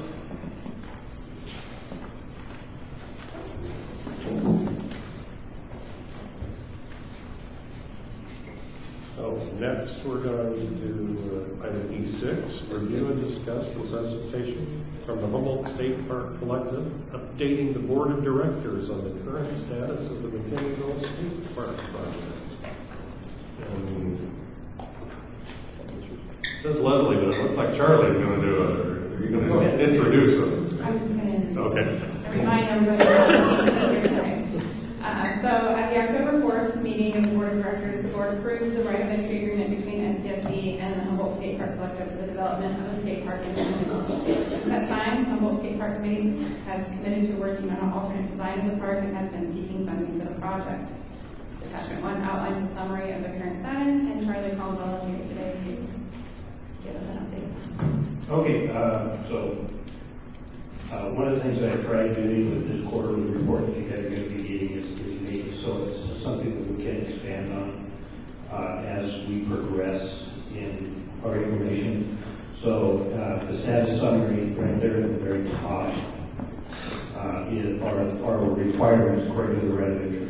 So I'm sure that you guys saw what. So there will always be something in that section that talks about our status according to the three things we're committed to provide you on a quarterly basis.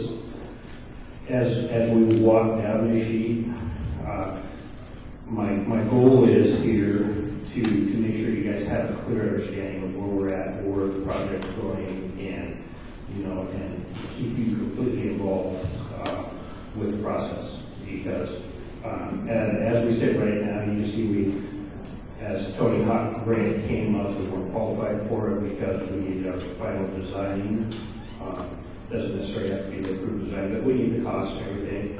And our team has made the decision to reduce the size of the park, fit it into the working with the Humboldt Sheriff's Office and the county, and making sure that they have the property they need to do what they need to do. And so that is our team's actually meeting right now. Actually, 2 of our team members are on their 8th skate park of the year. They're exploring local skate parks in California right now. They're part of our design team, so actually one of our secretary and one of our treasurers. They're on this quest right now, looking at different California skate parks and communicating with the local skaters there, and hopefully the communities to help put the skate parks in. We're going to reduce the size of the park to get the cost down. So one of the things you asked me at the end of in October was, what was the cost of the original skate park? And I gave you an estimate of it 8 years ago when we actually had the park designed, which was that $695,000 for the full park, just the skate park itself. I just got delivered, I would have had it on here, but I just got it literally 2 days ago, the estimate from our engineering group. And just for the skate park alone, it added almost another $300,000 to that at today's costs. And that's at prevailing wage, which was one of the things that we wanted to make sure was in here. Finishing the park, the areas around the park, it almost puts our park up to that design at just over $1 million. So not feasible. We want to keep the park in that $400,000 range to get the park built, because we want to build in 3 years. So anyway,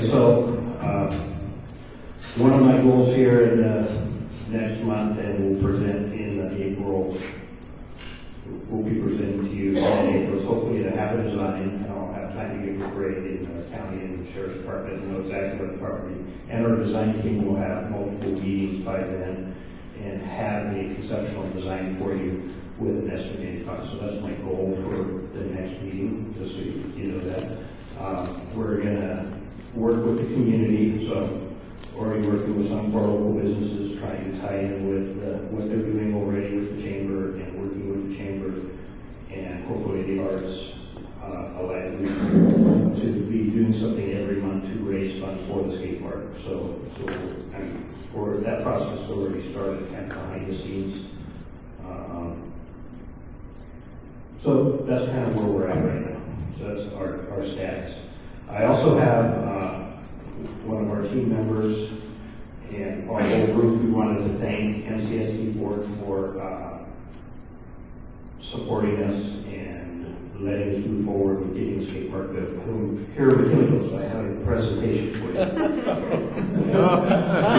We would like to present the board with a Okay, well. Photo opportunity? Yeah, come on. Yeah, and this is the before board. In 3 years, I hopefully will be handing you one with the skate park on it. Oh. This is actually the property location of the skate park, full of our community having a great time there.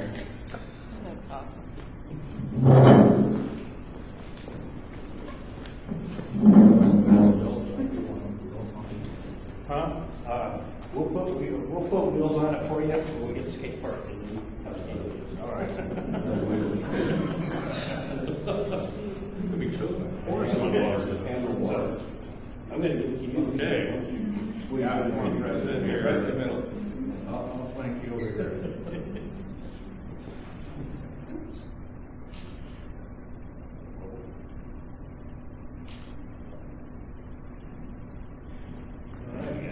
Hey, thank you. Thanks for all your work on it. Looking forward to it.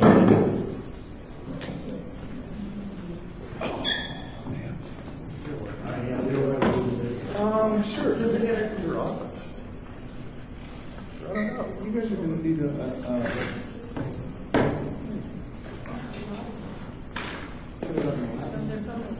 Yeah, with a little Huh? information can underneath. Yeah.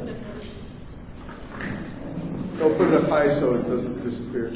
You could walk away pretty easy. Yeah. Thank you. Once again. You know, Charlie, the board was nice, but he could have brought pizza.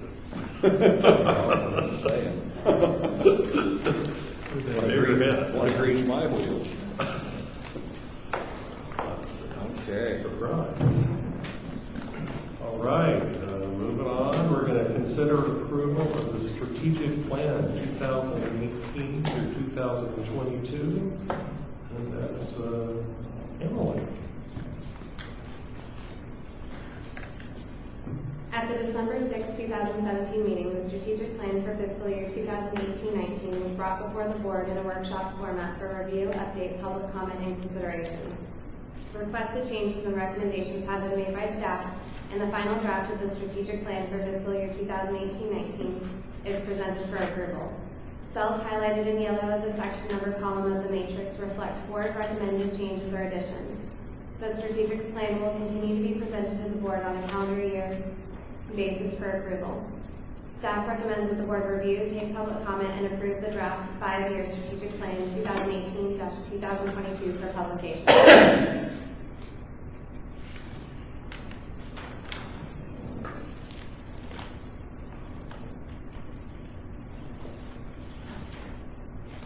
Well, we have comments, questions? I'm gonna vote for it as is, but I did have a question on page 134 that says that our existing treatment facility is unable to meet current limitations, that we might, current limitations as set forth in the permitting and so on and so forth, and this is historical information. On Page what page? 134, the WWMF improvement project, that our current facility, our treatment facility is unable to meet current limitations as set forth in blah, blah, blah, blah, and that's history. Yep, you're right. So if we could remove that stuff, other than that, I mean, I'm not gonna say no to this at this point, but just remove that. Okay. Yes, we will. We can remove that. Good catch. Thank you very much. Go ahead, John. I had on 7.9. The way it's worded now is the solar plan will be developed as soon as possible, but not later than 5 years. The problem is we approved this some number of years ago, and I'm not trying to extend the time period here by voting on it. So I was thinking not later than 2020. Does staff think that's a reasonable time period? Well, actually, we approved that last year, so if we did the math on that, that would be, yeah, and I think a date would be better than a time period. So that would be 24. Not later than 2020. 2020. That, okay. Yes. Yeah. 20. So it would be 2022, because the original intent was not more than 5 years, and that was changed last year. So if you do 7, 14, it would be 2021 or 2020 is fine, either one. But I think that it's 4.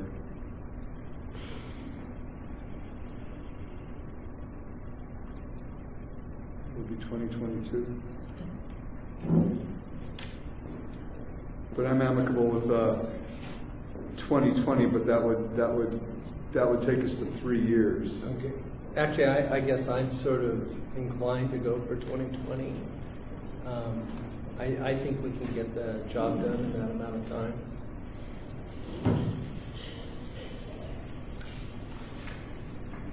And do you want to agree to that, or should I make a motion? So here's the rub on that.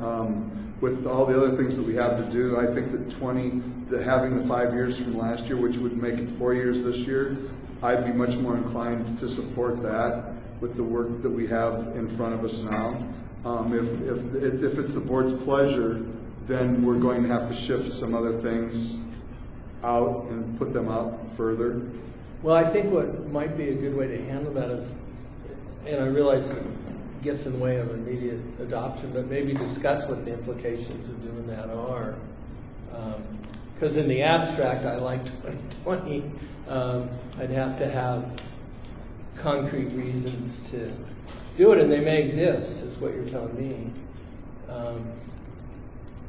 But what I've seen is this has been, well, going on clear into former General Manager Markey, and we've been trying to get a rounded up decision-making process, and there's been many good reasons why it's gotten delayed, but I'm trying to get some progress on it. That's reasonable to staff. That's where I'm coming from.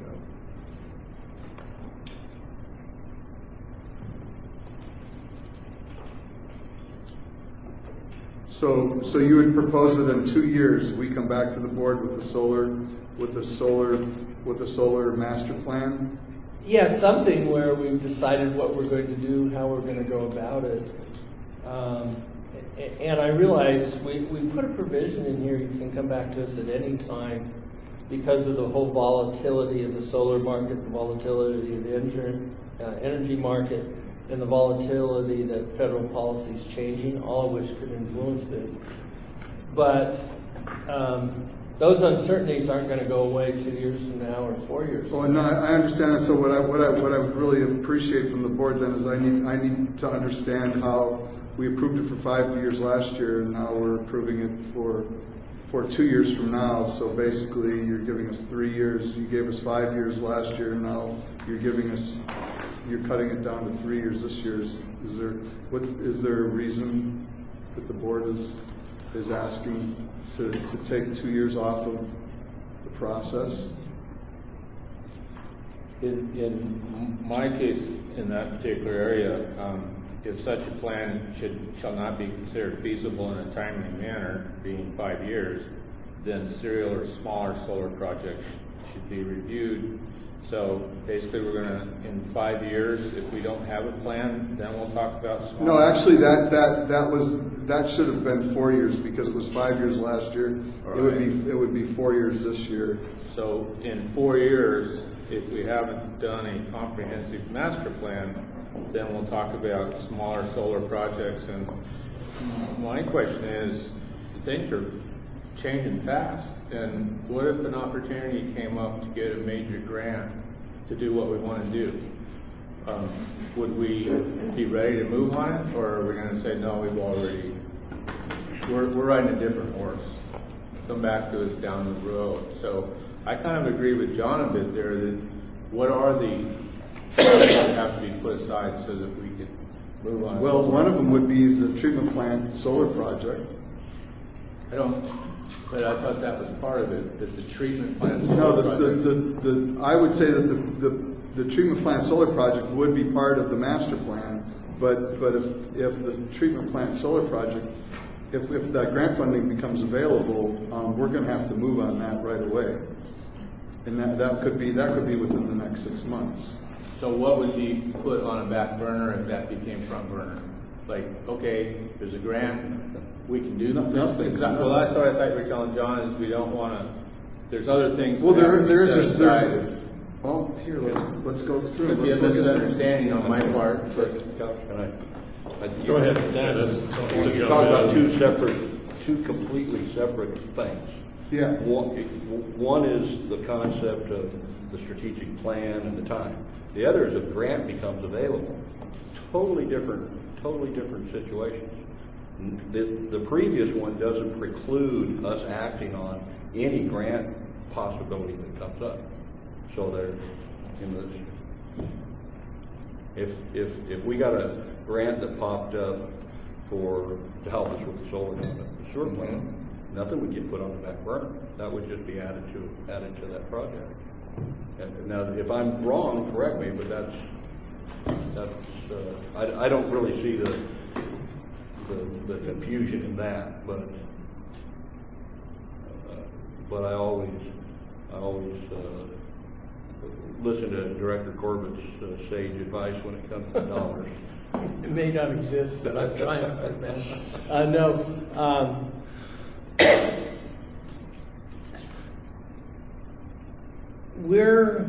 Have been unable to come up with a master plan now. We're not even talking going solar. That could be 7 or 8 years out if you take the master plan in 5 years. And I think at some point we should be able to bite the bullet and say, this is the direction we want to go, and these are our plans for it, and then if it blows up, we'll adjust. But it seems like we have an awful long master planning process. And what are the factors that are contributing to the staff challenges? Because we're many years into this at this point. Well, actually, the board just gave us direction last year to create a master plan. That just happened last year during the last. Right. Yeah. So we're only 1 year into it, and we thought we had 5 years. So if we phased it out, I've received proposals for doing the master plan, and I've been sitting on them, waiting to see what happens related to this grant funding that we've been working on so hard to try to get for the treatment plant project. And I don't want to include the treatment plant project in a master plan, in a scope of work for a master plan, if in fact it's going to happen before the master plan is done. The board has also requested that we put a very high priority on the water and sewer master plan, and we'll be reviewing the scope of work for phase 2 of that here very shortly. We're going to be negotiating property. We're in the process of negotiating property for the new tank site, design of that, which has been on the books well before the treatment plant project. The board had given us direction to build the tank, the water tank, before we did the treatment plant project, and because of the necessity related to our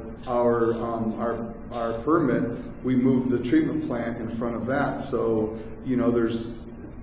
it's a constant shuffle, and I understand that. And if the board determines that concentrating on getting the treatment plant solar project done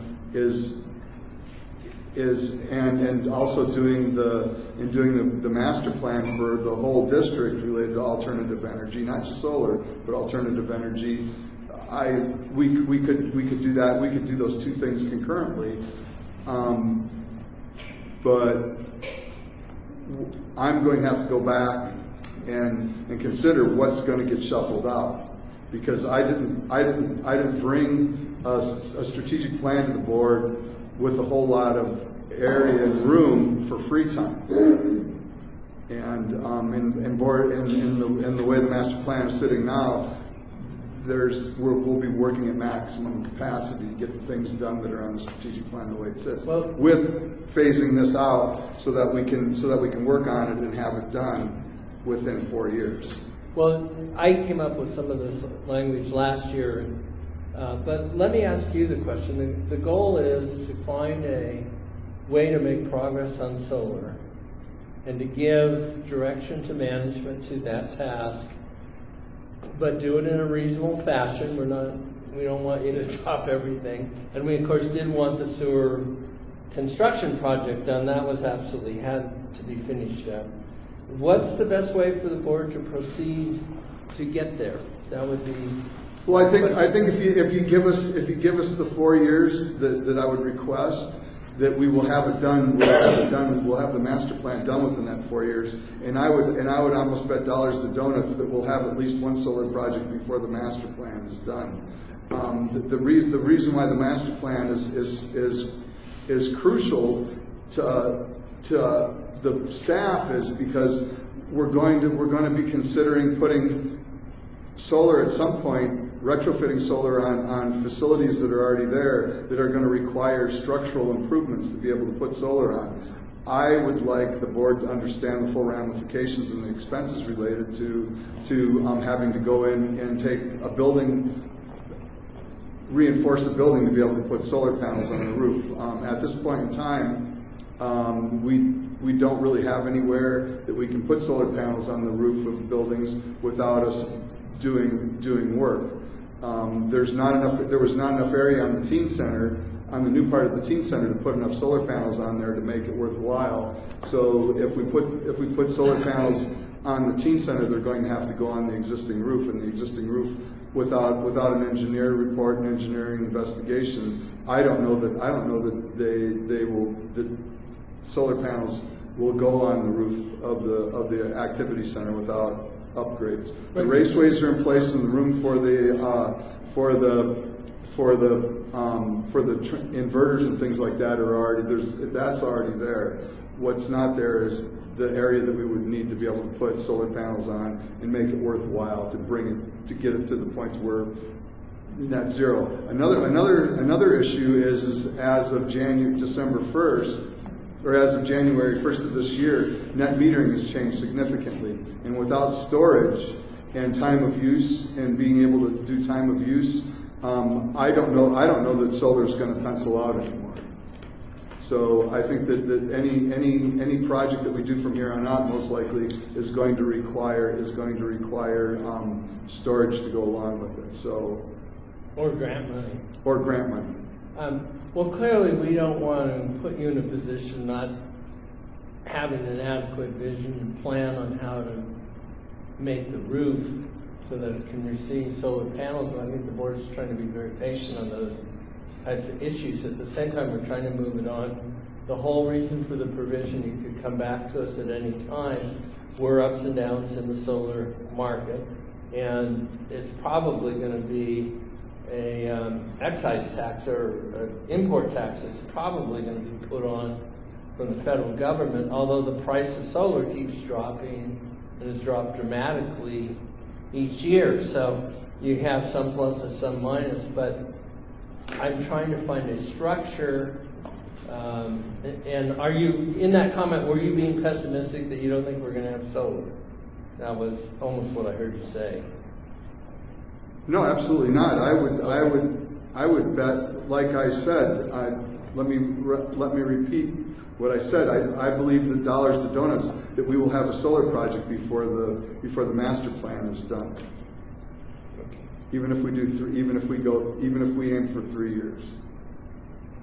And if I may, and I thought that's what we tried to help chart with your language last time. Right. Okay. But 5 years has become, the best case is now 4 years. Well, right? it's actually 3 years if you look at it, since Yes. time goes by so quickly. 3 years, almost 2, so we're almost there. Yeah, before you know it, it'll be. You know, I mean, you know. My feeling on this is I've been on the board for 5 years, and you guys were talking about solar before I ever thought of being on this board. It's been years and years and years and years, and there's always going to be something to do. You're always going to be busy. And so, you know, I see 5 years here, and I'm like, another 5 years, really? No, it should be 4 years. But- we missed that. Okay, well, it's another 4 years still. So we have a master plan, and things are changing so fast in this business, in this area, that you can't look out 4 years and know what's going to get. 3 directors have solar on our roofs now. We've all invested our personal money in solar, and I've been solar for 15 years, and it's one of the best investments I ever made in my life. And you're right, but if I was to go put new solar on my place right now, I would not get the benefit that you've reaped. Perhaps. No, period. It would not happen. And I'm not fooling, you know, I care about this strongly too. I'm just saying, Director Corbett could give a perspective on this as to when he came on the board and how much he was going to have a soccer field and baseball diamonds down there done in 6 months, and it took about 8 years. But it got done, and it got done well. Things take as much time as they take. And I don't see anybody on this board that isn't in favor of this. Well, I am really sure about the idea that the solar farm to run that sewer plant down there is a side issue. It's not attached to this. To the master plan, because my understanding from conversation is that plant's going to eat a lot of juice, and a lot of money's going to go to corporate in San Francisco that could stay right here in our community if we had a solar farm. So, I thought we had community charging for electric. I thought it all stayed here now. Well, I don't. All I know is I don't write my checks to PG&E. I took out a loan to post that loans. Well, that's a different. Well, so anyway, so put 3 years in there. Let's put 3 years in there. I'm not comfortable with changing what we've got and putting the management on a path that we gave them directions to stay on. But, you know, whatever the board is. Hey, Leslie? We can always change Leslie, I just want to remind the board that you're about to engage in an update of the strategic plan over this next year that will allow you the time and opportunity to shift the priorities around and be more clear and about what you're willing to put off in order to make room and time for staff to accomplish this priority. As opposed to changing it right now, like that process will allow you all to discuss that, and then that would probably be, you're asking for an avenue of when and how to go about that. You have, and that's a very good point. The fact that a lot of what we do during this next 5-year planning, the 5-year update to the strategic plan, is the board is going to be made very well aware of our capacity.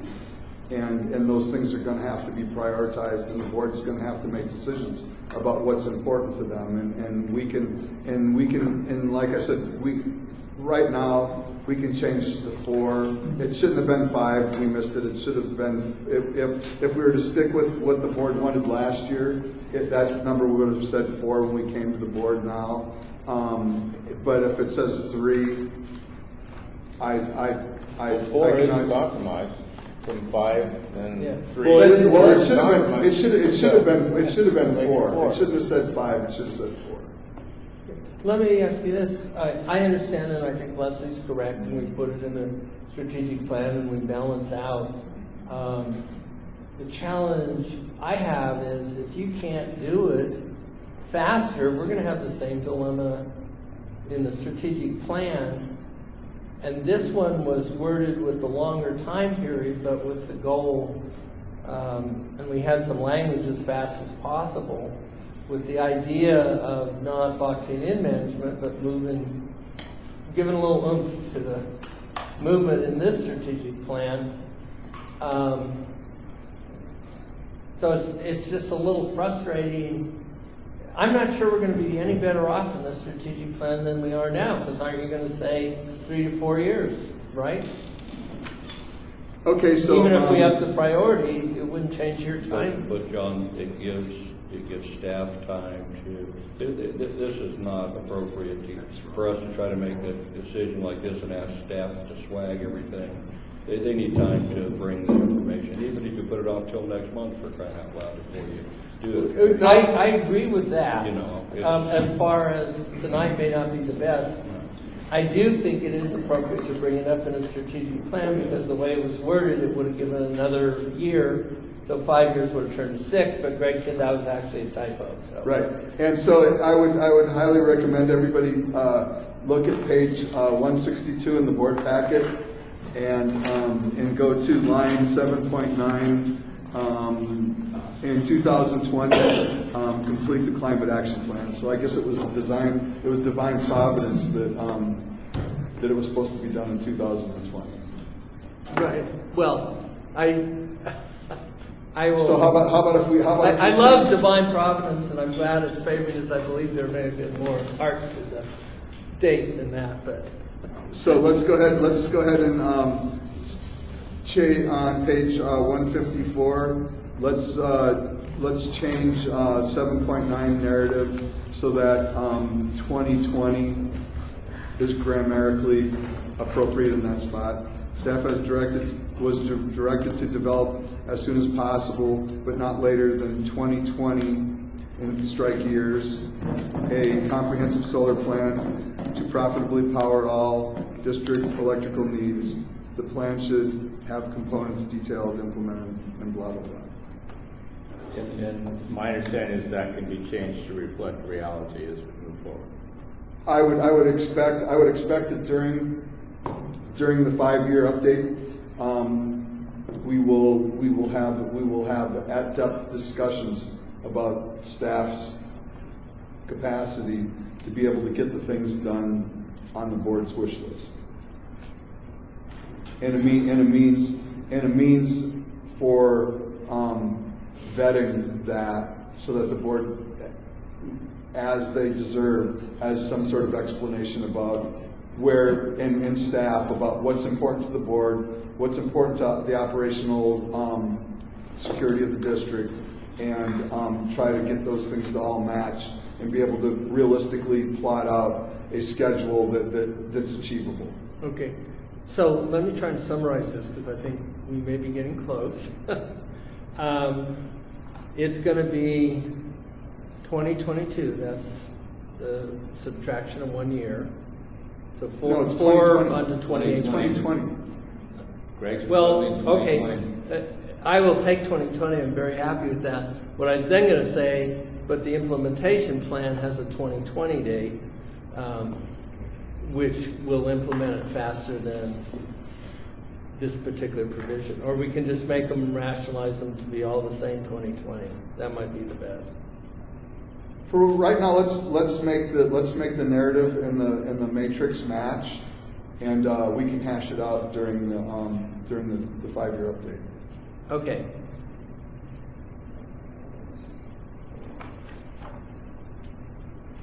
Do we already have a motion? Or we haven't got to go to the public? We got to go to the public. Was there anything else within the? Well, I just wanted to comment for the public's knowledge that we're in a space where we're approving a strategic plan, and we're also entering the development of the 5-year plan. Am I saying that correctly? So over, and I believe in February we'll have a draft perhaps to review of, are we going to see that? I'm looking at your notes on the contractor for the scope of the 5-year strategic planning, but I just would like the public to know that there will be additional efforts for strategic planning with a 5-year time scale in this next year? Yes, I would say that I received the draft proposal for the 5-year update, and I believe that in that if we get that negotiated and approved, I would expect that we'll start working on that. We'll start having workshops with that probably sometime in February. We'll start working on that, and I don't want to get too far afield because it's not really part of this board item, but I would expect that we'll probably start working in earnest on the 5-year update in February. And I believe it's supposed to go to, I believe, the extent of the amount of public outreach that's going to go on, the board part of that, staff part of that, and the public outreach that will come after that, to sort of get the idea of what the community wants related to what the board's proposing, and help us with the prioritization of that. And then we'll probably hopefully we'll be done before the end of the fiscal year.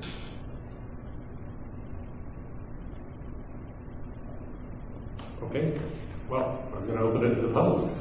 Is there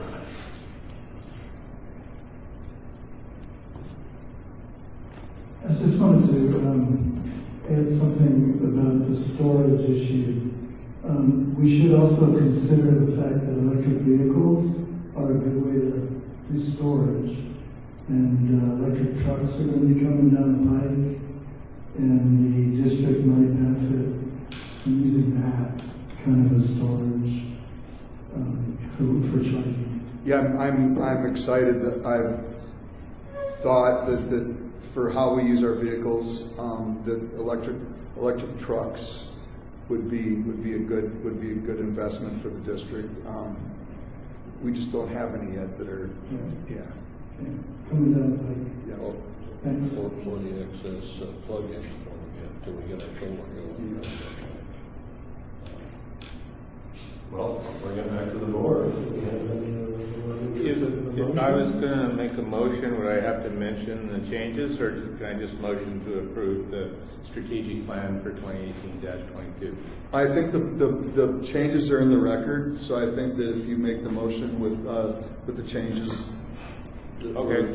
I'll make the motion that we approve the strategic plan 2018-22 with the changes that are in the record. Second. All right, got a motion and a second. Have a vote. Director Burke? Aye. Director Corbett? Aye. Director Mayo? With the current new changes and my lack of clarity on what that means to staff, I vote no. President Couch? Yes. Yes. Did I not? I didn't Sorry, hear- I didn't hear my name. Director Wheeler, sorry. The no.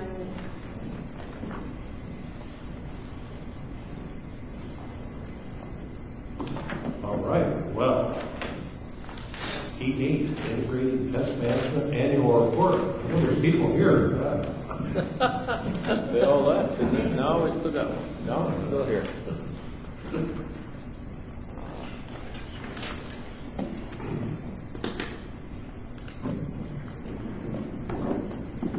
It's James.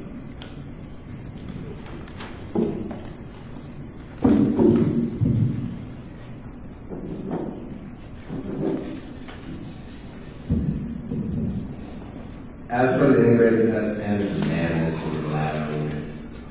Much better. As for the integrated pest management plan, in section 4-A, the IPM coordinator will compile data from MCSD department and submit an annual report to the general manager and the board during the January board meeting. The report shall cover previous year's IPM efforts containing information listed in section 5 of the plan. You can't get these people. That's all I have. Thank you. Through 2017 annual report covers the last quarter, the August through October. Since the plan was adopted in July, the department's reports are due by November. You can only cover the quarter The IPM treatment tracking forms were collected and are submitted as attachment 1. No treatment methods outside of mechanical were used during the last quarter. Staff is scheduled to run a pilot project using corn loop to minimize the weed growth and help cut back on labor use to pull weeds. We also will, having a bull year next year, we'll be able to compile the cost matrix also, and supply that to the next meeting or the next annual report. If any action is requested on the current item, it should be brought back in a future board meeting. Staff recommends the board review the 2017 IPM plan, annual report, discuss and take up. Thank you. Board comments? Thank you. Amazing job to staff. This is your records of what you do, and I think you should be very proud of the work you put into this. The plan itself, the policy. I have some minor quibbles with the plan, but it's just magnificent. It's just great. And the fact that we're looking at what happened over the last quarter at a board meeting, so any member of the public can see these reports as well, and that it was all hand pulling. Holy cow. There are easier ways to have done this.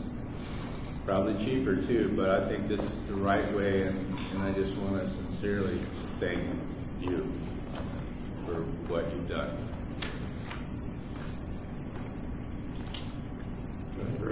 Yeah, so I just want to also state that as this was the first quarter, and it's a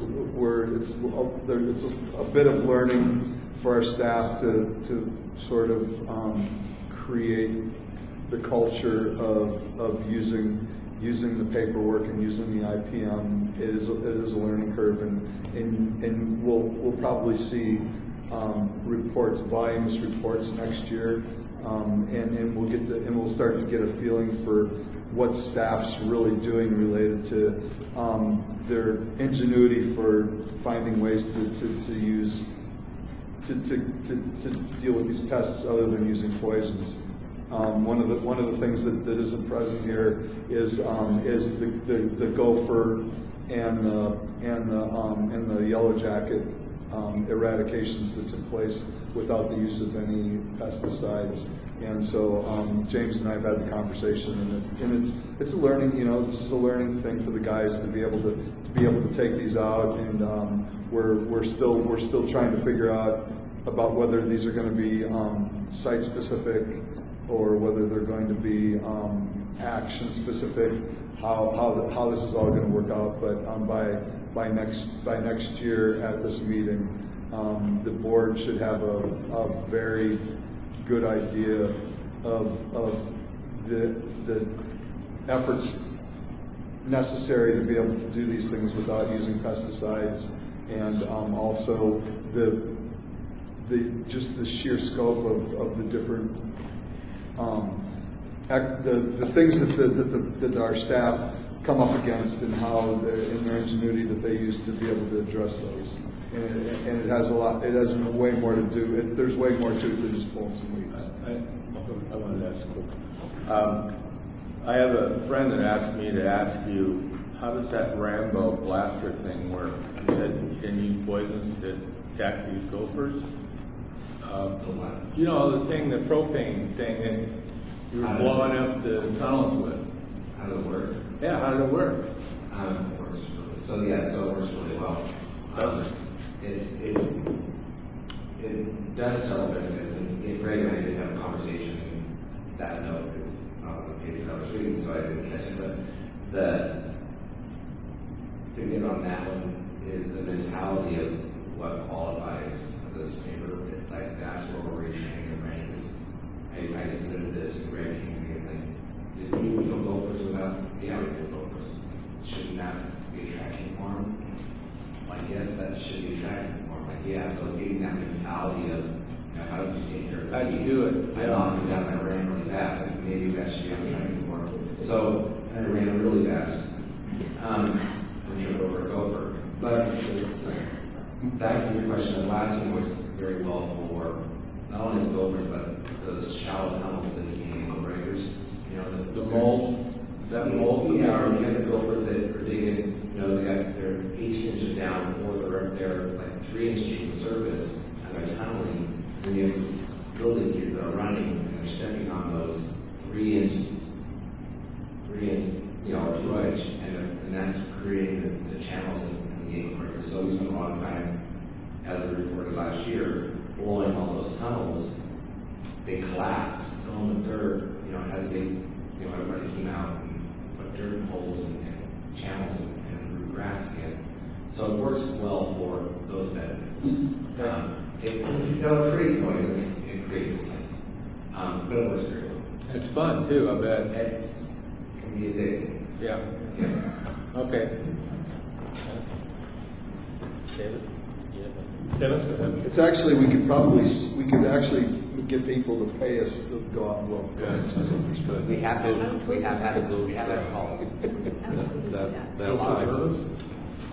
That works well on certain slopes. If you have a greater slope, they don't work so well. The slope out there is very conducive to that working. If somebody asks a general question, is how do they work?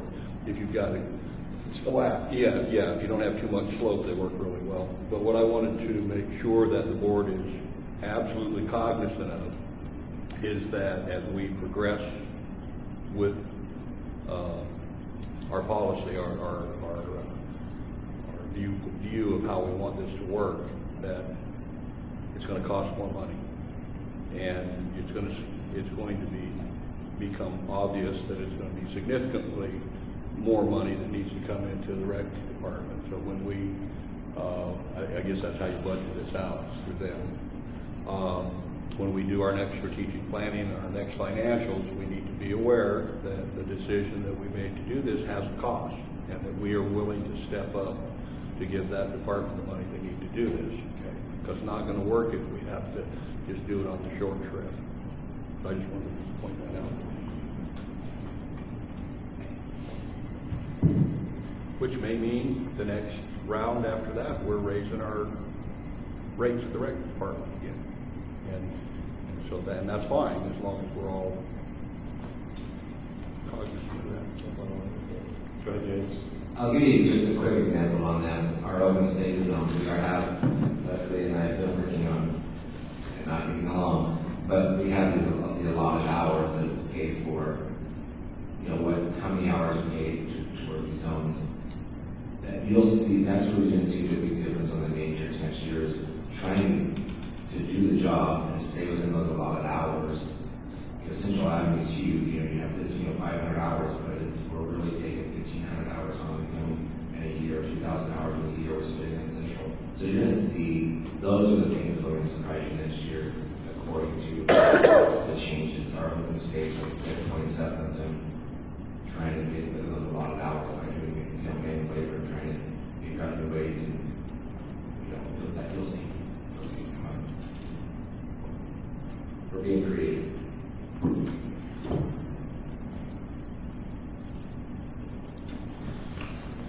Well, my comment on that would be that the public is going to hold us to account for the money that we spend, and if we spend the money to have people go out there and pull those weeds by hand, and the public doesn't want us to, they're going to let us know.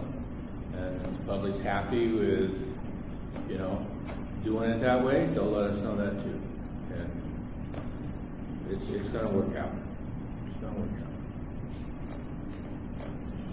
So, Sounds good. Anyone from the public want to speak on this? I just want to thank everybody for this, Jason, Greg, and George particularly, because I know this has not been an easy thing, but it's a very admirable thing. So I look forward to seeing some innovative approaches. I think several of us in the community can help with that. We can contribute with some ideas, and we'll see what happens next year. So far, so good, though. Thank you very much.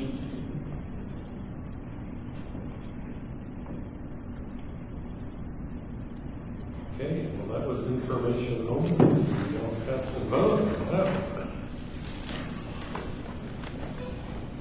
So we'll move on to E9 and discuss and consider committee assignments and appointments of committee chairs by the board president for the 2018 calendar. Hello?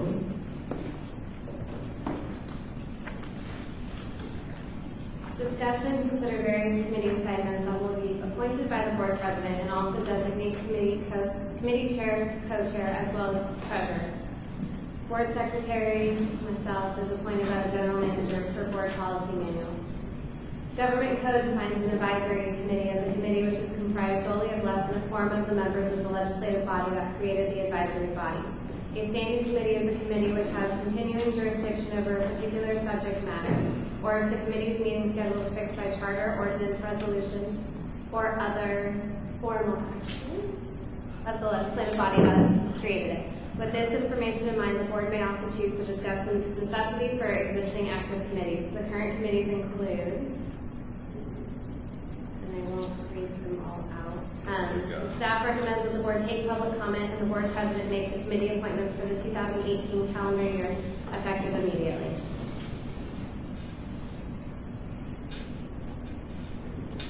Well, okay. How's everybody feel with their committee assignments? I want to ask everybody. I'll jump in with the water. Oh, go ahead, guys. No, I'm good. You're fine. I'm happy with my schedule, with my extracurricular schedule. I can't do any more than what I've taken on, but I'm happy to do whatever the will of the board is. I would just say that as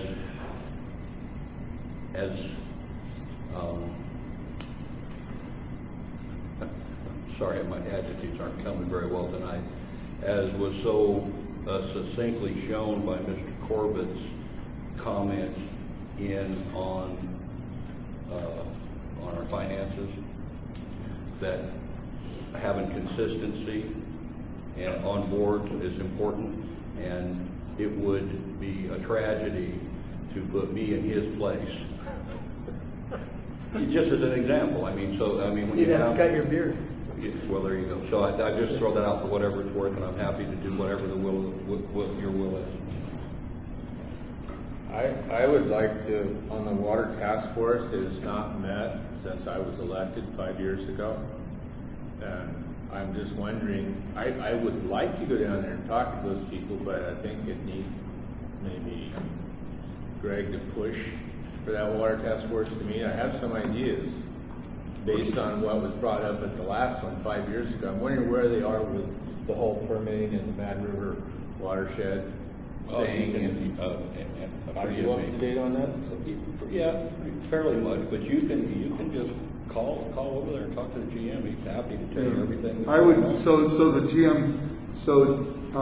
They have a new general manager. He's been there for probably about 20 years. He's been there as the finance director for probably about 10 years, so anyway, he's now the general manager, and I would expect that at the next meeting I will bring it up that it didn't. So Paul Helliker didn't see any. Paul's focus at that time was he was really busy with the water conservation and things like that, and he headed a pretty large, significant number of agencies and worked on that. He's still concentrating on that, still focused on that. I think that the new general manager, that John Friedenbaugh's focus might be a little bit different, and I would expect that at some point we'll meet. I don't know that we'll meet for the sake of meeting, but I think that at some point we'll probably, and I can sort of bring that up to him. I talk to him on a regular basis and find out if he has any intent on the water task force. And one of the things that Paul Helliker helped with was that we had been paying extremely high amount of money for a high-powered California water attorney. Didn't know, what the hole in the ground, as it turns out. And Paul knew exactly how the water gets transferred through the Delta system and when it can be transferred and when it can't be transferred. And we didn't know anything about that after hiring this big-time attorney forever. So it changed the equation on our ability to even think about putting this water into the state system. So that was a huge change, and many of the anyway, that's just part of it. Those are the things that should be brought up at a water task force. And my reason I wouldn't just go down there and say, hi, I'm Director Wheeler from MCSD, is I don't have direction from the board, and to just strike out on my own and say I'm down here to talk to you without X, Y, Z. I feel like if the board wants me to go down as an individual, I would, but I would prefer that this new fellow calls a meeting and brings us all to the table. And I have some ideas I'd like to throw up and run up the flagpole and see if anybody thinks they're worthwhile. So that's my thinking on the water task force, which is I'll continue doing it. It doesn't take much of my time. Well, yeah, I can fit it in. I wasn't suggesting that you necessarily go down and run up your ideas of the flagpole, or go down and find out what was happening. Yeah, okay. And you can always do that. You don't have to have our authority to do that. Well, okay, and then the McNeilville Senior Center Advisory Committee, Mary's got a pretty heavy load to carry with that. There's a lot of meetings. I'm the alternate, and I thought about offering that we would share that between us. If that's all right with you, or if you're happy with the load you're carrying, that's great too. Well, I had a chance to speak with Rosemary Brett, who's the current director of the Senior Center, and mentioned, if there were a choice between the executive committee, Senior Center executive committee meeting, or the regular board meeting, which she felt would be more useful to have our attendance, and she said the regular board meeting. So if that were able to be proposed, I believe it would have to be addressed in our contract with the Senior Center. That's what governs, I believe that's what governs our attendance at the Senior Center meetings at this time. But that would be my proposal after attending those meetings for the past, how long has it been, 9 months or so. Well, they're pretty duplicative, those two. And then there's the quarterly advisory committee meetings, so it would be the board meeting and the advisory committee meeting. Well, I think, so if I think I'm hearing what Director Wheeler is saying, that he would be willing to take, maybe if you wanted to continue to be do the monthly board meetings and the quarterly, and chair the quarterly the advisory committee meetings, that Director Wheeler would take the executive committee meetings. Is that what I think? Anyway, it would be, I'm the alternate, and they say however it worked out. That would be fine with me. If we wanted to split it in that way, so you just have a standing. So I go to the commitment executive to the quarter, executive. the executive meetings, and you do the monthly and the quarterly. Sure. If that's agreeable, if that works out according to our policy.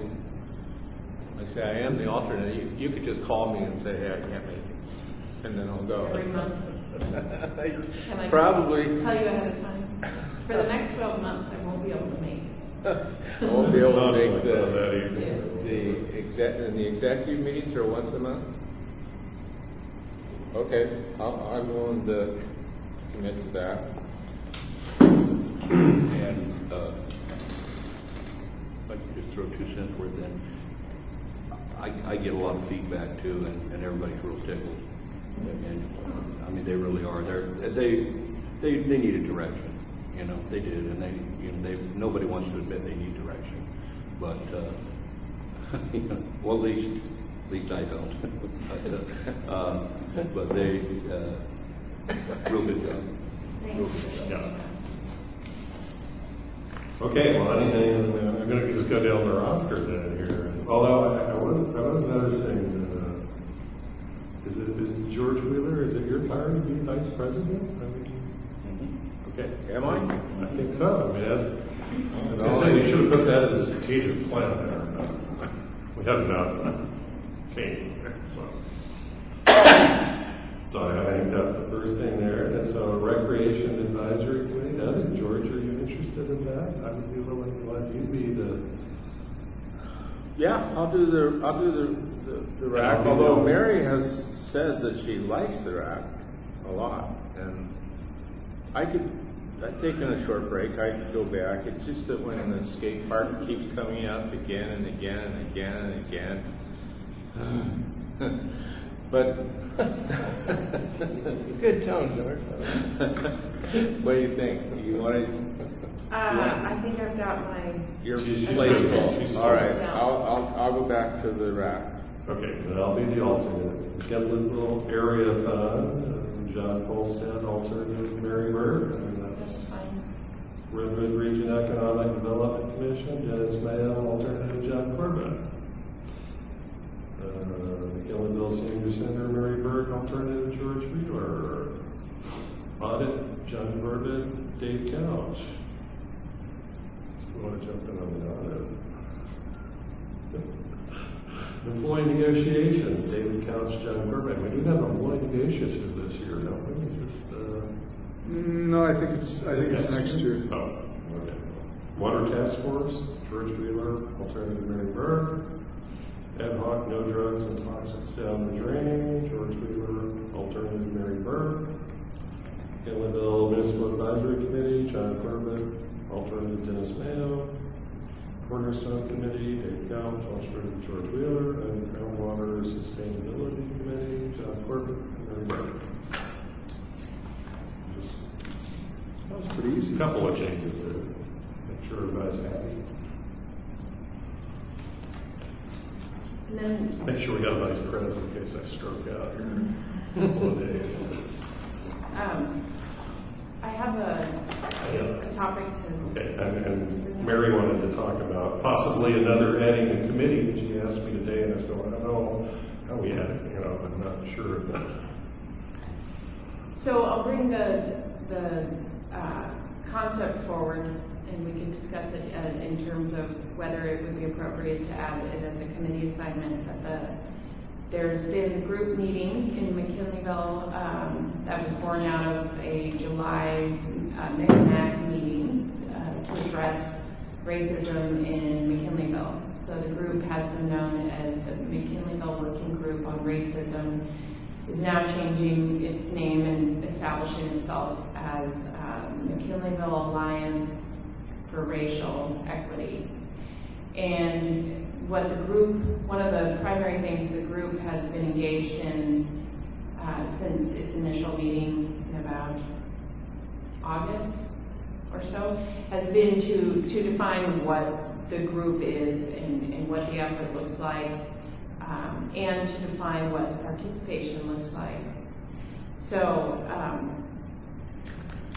briefly, I don't have the formal structure document that describes the group that's ready for release, but I could relate to you a few things. The draft vision is that it's the vision for a community dedicated, for this group to be dedicated to come. Oh, this isn't the most recent one. Let's say opposing racism, creating equitable and inclusive community for all. So the group is an alliance of organizations who demonstrate a commitment to eliminate racial discrimination in McKinleyville. We coordinate local organizations and efforts to celebrate diversity, oppose racial discrimination, and report to the community regarding these efforts. So the entities that have been participating are individuals from some of the following organizations. There's Grace Good Shepherd has been there, the MCMAC has been represented, McKinleyville Family Resource Center staff, myself and the staff of the services district have been attending. noting that we are attending as individuals, not formal representatives. That we have the high school district, high school open door, NAACP, the HSU Multicultural Center,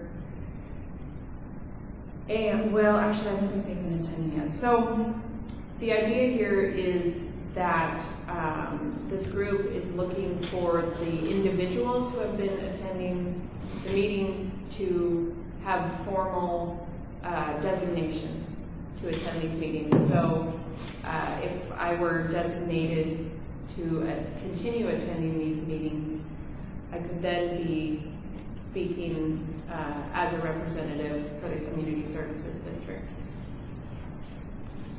Also, there will be an op-ed piece coming out in this January. We're almost in the final draft of the document. So to be clear, to this point, I have been participating and acknowledging that I'm there as a member of the public, not as a representative member of MCSD. If there's question as to the relative subject matter for this group versus the work we do here at the board and at the services district,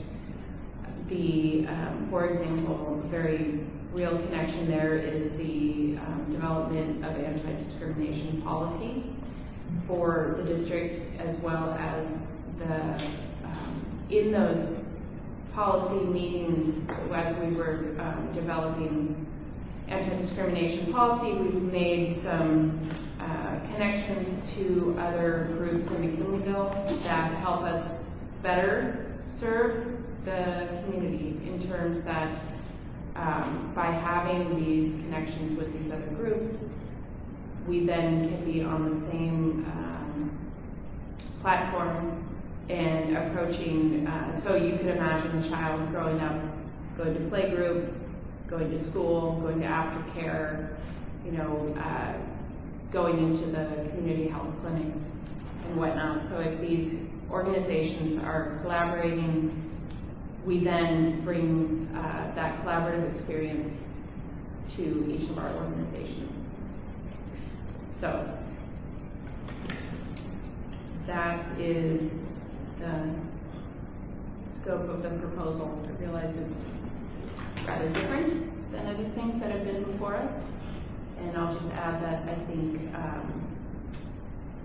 you'd be hard pressed to find any other organization that is participating who has it listed in their, in their bylaws or in their,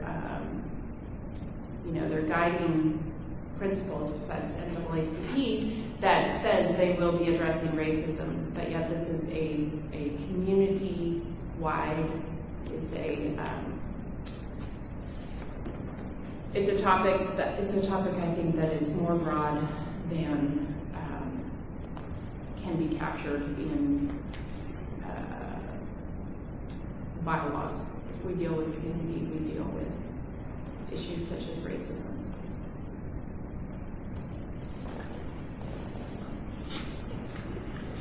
So I was thinking, just to have Mary give her spiel tonight, if we want to vote on it or something, we can't do that tonight, but we can agendize it for next meeting, or just see what everybody thinks. I need some time to think about this because it's a social issue, and there are a lot of social issues in our community that we could dabble in. And so I'm not sure. So I would like what you're reading from. I'd like to think about it and know a little bit more about what do you see this group actually doing? I mean, it's great to get together and talk about it and collaborate, but what are we actually going to do? I mean, if the board was to have a representative in this group, then that would mean you'd be speaking for the board. And what are we going to say? I'm not quite So there's a few things I can speak to directly. So there's working groups. One working group has to do with policy. One working group has to do with community outreach and events. And another working group has to do with education. John's over there too. Oh, I had questions. What is your vision for how this fits into the McMac and how it fits into the district? Well, the McMac, there's, you know, it's not straightforward. There's differences of opinion even in the McMac for how it fits or how it doesn't. But the community's response at the McMac meeting was full support for the community coming together to address these issues. So that's why the McMac has sought to develop an alliance of McKinleyville organizations. So we are a McKinleyville organization, and as I outlined before, we have... Look, hold on. We're not an organization. We're a constitutional body. We are a McKinleyville constitutional body, the only body with elected officials in McKinleyville. The only clarification was language. Organization language versus... We're not an organization. Okay. Constitutional body. And so I was trying to outline earlier that we deal with education through our aftercare program. We deal with, you know, the social issues that arise in that regard, and we have facilities. We, let's see, facilities, programs, contractors. So issues of discrimination, racial discrimination could arise in all of those programs. And I had one, a little bit answer to the concern, I think, perhaps the board member Wheeler, because I had the same one. McKinleyville can appoint someone. That doesn't mean you represent McKinleyville. It means you would vote, your opinions are going to be personal in an order most of the time. I mean, you can always come back to this board to get a board policy, but just because the board appoints someone doesn't mean you're representing McKinleyville. So I think as long as the language is very carefully drawn and expressed, that can be resolved. But I appreciate George for bringing it up. Because ultimately, you're still acting unilaterally when you're attending a committee without board action behind you. You're still acting unilaterally. Right. Personal opinion. So as an appointee, that's different from a board position. Yes. Position. Yes. I kind of also answered my own observation and my thinking in that we do involve ourselves in social issues. We have a teen center that we're in partnership with Boys and Girls Club to provide after school. And one of the arguments that was made to me why the teen center was important is that there are kids in McKinleyville that don't have a safe place to go after school. And I happen to have one of those kids in my neighborhood that we're well aware of, and that kind of made the argument for me that, okay, the teen center is a good thing because Raven, well, he needed a place to go after school, and the teen center was a place for him to go. And then we have the after school programs for the kids. So we are involved through Parks and Rec. It's not just nuts and bolts and water and sewer. We are involved in the social fabric of our community, and so maybe I answered my own question. Great. So what I would propose is I just found out about this earlier this afternoon. Let me noodle on this a little bit. I can work with Mary to maybe come back with something that's got a little bit more structure to it, and be able to propose something that the board then would have more substance to be able to wrap their head around, make an informed decision about whether this is an endeavor that the board wants to create. I think that and I might be wrong about this, but right off the top of my head, like I said, I have not had very much time to think about this. I think the board could create this position as a standing committee. Our attendance on this as a standing committee much as we do related to our participation in HCOG, or if we were to get appointed to LAFCO or anything like that, it would be much like the same thing. The only thing that I would highly recommend, though, is that that before the board commits support for the McKinleyville Alliance on Racial Equality, is that they have a mission statement, and that they have some sort of bylaws or something already in place before we commit to legitimizing it by having a board member there as a board member. That way we're not sort of, I think that and this is just my opinion, this is completely up to the board to have consideration on how this works. We'll definitely make sure that whatever we do is flies past, it will fly with the attorney, and the board then can make the decision. But I think that it would be nice to know what this organization stood for before we put forth somebody there as a board member. Yeah, John, yeah, I wanted to recommend procedurally, to the chair, since you make the appointments, and there's no restriction on making appointments in the future, that in order to move things along, you could bless these appointments and then take up this matter, because I've heard 2 people say they want to noodle, I'll be a third noodler.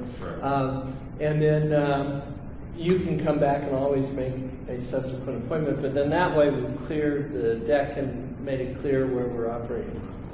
So I have several comments I want to make. Mary neglected to mention that I've been going to these meetings as well, many of them. I wasn't able to be at a couple here lately, that not only did I help in crafting some of the language, but that I endorsed it and asked to be a signer as well. I think the group, as it stands as a standalone, it's trying to get its own nonprofit status or whatever, is excellent, and I think that's very important.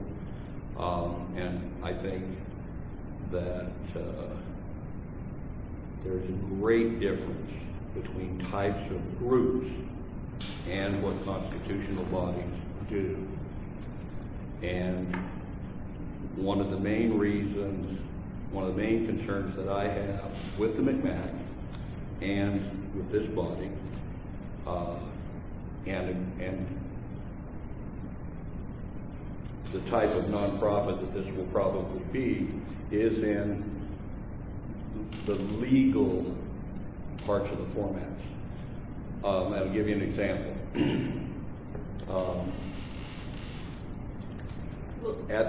If I could interrupt, I don't think this group has any interest in actually forming a 501c3. Well, I don't care one way or another.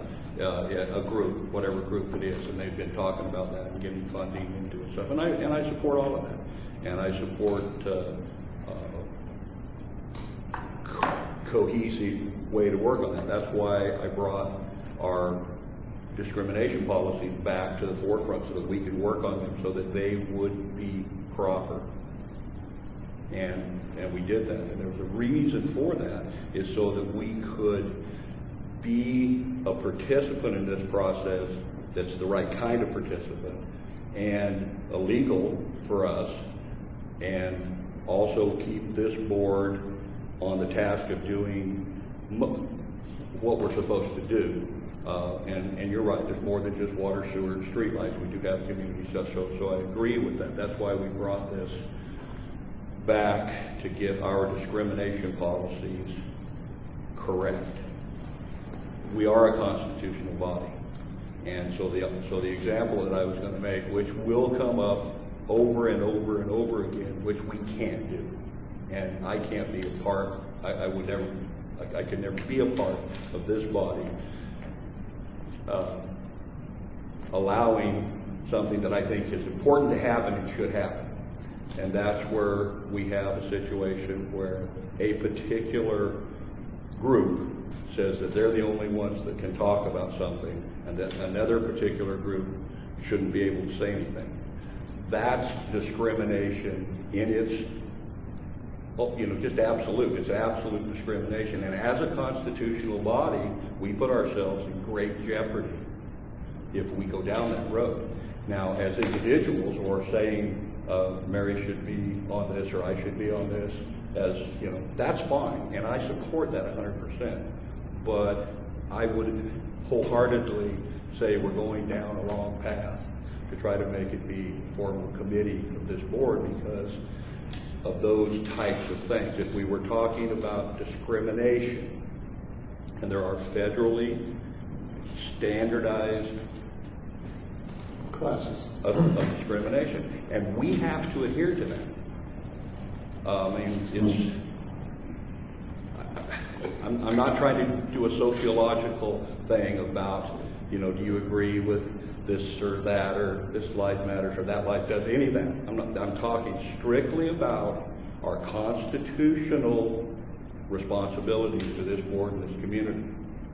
And I think that that's what we have to first address. And then secondly, just like I say, I'm happy to be on that committee, and I endorse the letter that's coming out. I want things to be better, always better, and I think everybody on this board does as well. If we say that that's our position, we're not opposing the work that I think is going to be good work and make a better community that this group is going to do. So that's my position. And I don't have all the legal ferrets, but I can gather them because Well, we have a lawyer. Well, I know, and I'm just saying that work his way through that for us a little bit. And here's part of the issues. When we say I was at the meeting and the overwhelming majority of the people were for, there was 17 or 18 extra people at the meeting. There was the regulars that are coming there, 15 to 17, and there was 17 extra at a full room. That's not the whole community. And yet that is important why they came there, but the overwhelming position expressed by most of the people that talked was that only a particular group could talk and not another group. And as a matter of fact, a young woman got up and said, I'm LBG, bigendered, and she was told to be quiet, that they didn't want to deal with that. That puts us in a very precarious position. If anything, and I'm not trying to debate that, I'm just trying to bring up things. If those kinds of things occur, and we are in a position where we're supporting that, it puts us in jeopardy. So, that's all. I think the meeting I was referring to, I think, was the previous meeting. I didn't attend that one, just so you know. I was at every McMac where this came up. I thought you were talking about McMacs. Okay. I've been to every McMac where this came up.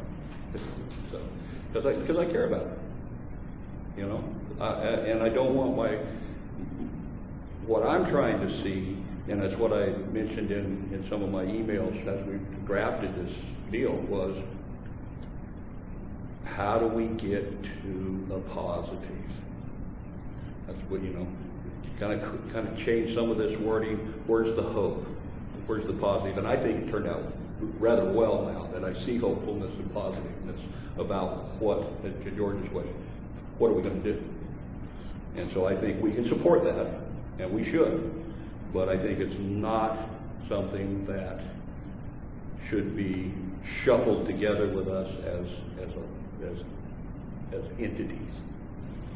So, enough, I think.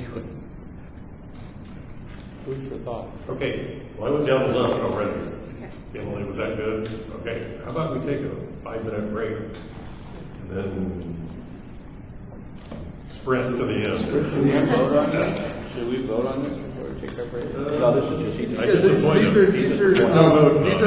these are President Couch's appointments. Yeah, and he can do it, and he can do this. So I did it. Oh, okay. Because it says roll call. You can do whatever you want. I know it says roll call vote, But you're the boss. But that's all right.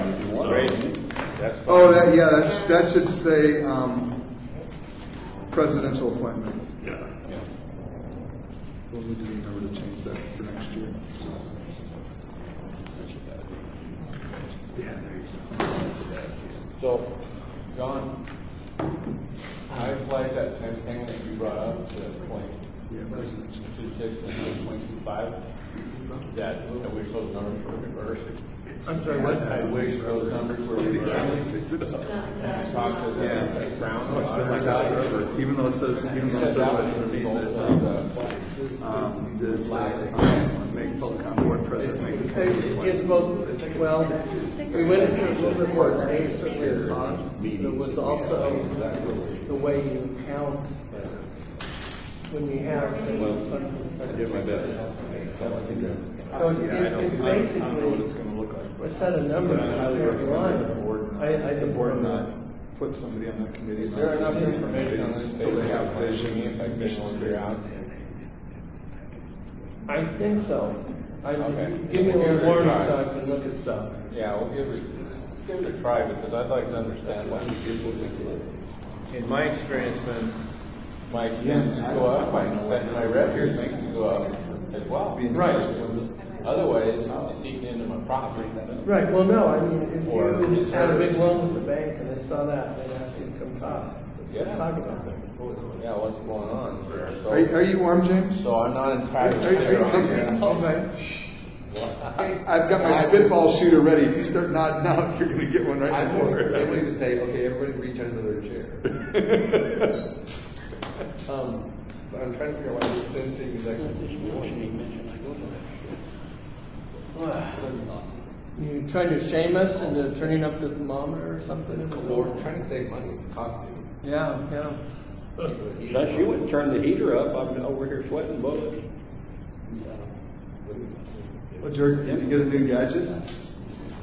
Yeah, it's worthless. It looks like it's not working too good. It's a Fitbit. It looks like you're getting ready to put your fingers. No, it's a Fitbit. You tap it, and it tells you stuff about your day, and it tells you to get out of your chair. It's just as long That's why we as were having the breaks. So we could all go But- get the circulation moving. You know, the other morning, I walked from my bedroom to the kitchen, made a pot of coffee, and I looked at it and it said I'd walked 3/10 of a mile. I'm like, in my sleep, maybe. And then it has a thing, you know, how many times did your heart exceed resting, or how often did you work out today? I win that every day because I have AFib. I knew that before. My heart's getting in shape for the big race. Yeah. So I don't know about this, but I got it, and you know, so I just happened to see how I'm doing. You can probably get your. It's very optimistic, really. But I do like the feature that it buzzes me and says, "Get out of your chair, walk around, it's good." So that is a good feature. No, thank you. It was good. I still got it.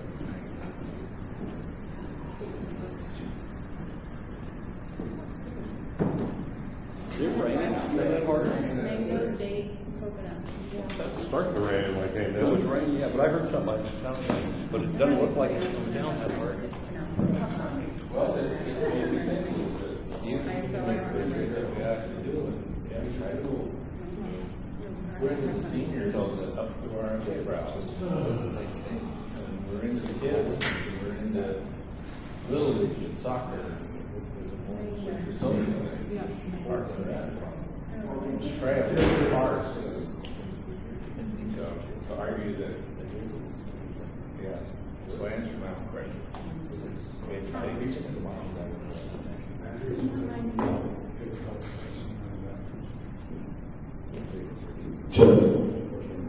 Yeah. I'll get home. I don't know. I'll get on that. Make sure they fill out an ID thing if they don't use any pesticides when they change the vape top.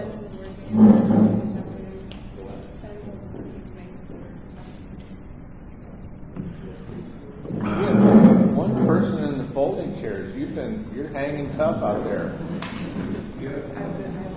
I can finish something with it. Ah, you're not I know it would be this long though. You're not the accountant, are you?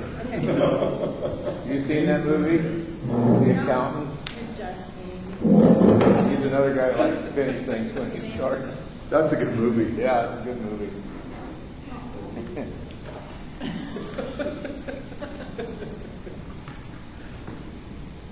Yeah, I always imagine they're gonna go quick. I imagine that too. Not with 13 items on the agenda. I'm a glass half full kind of guy, but I like to plan for the worst and then I'm pleasantly surprised most of the time. Yeah, get to go home a little earlier than you thought. You know what nut is in them? Cocoa?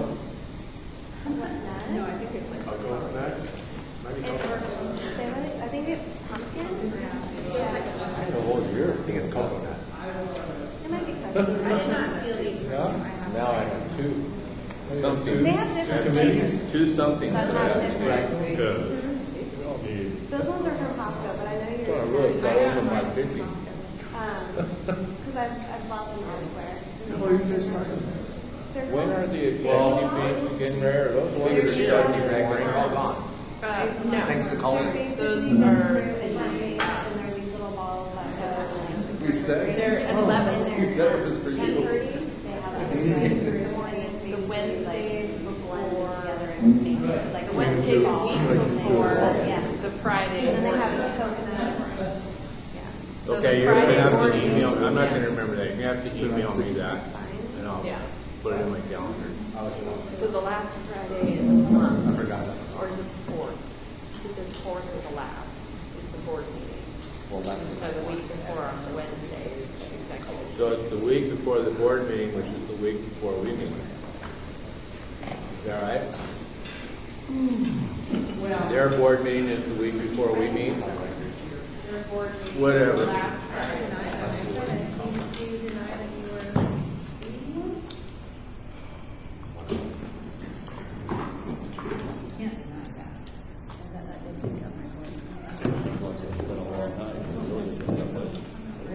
Feels like it. Been a long time. Over the long ground. Ready to.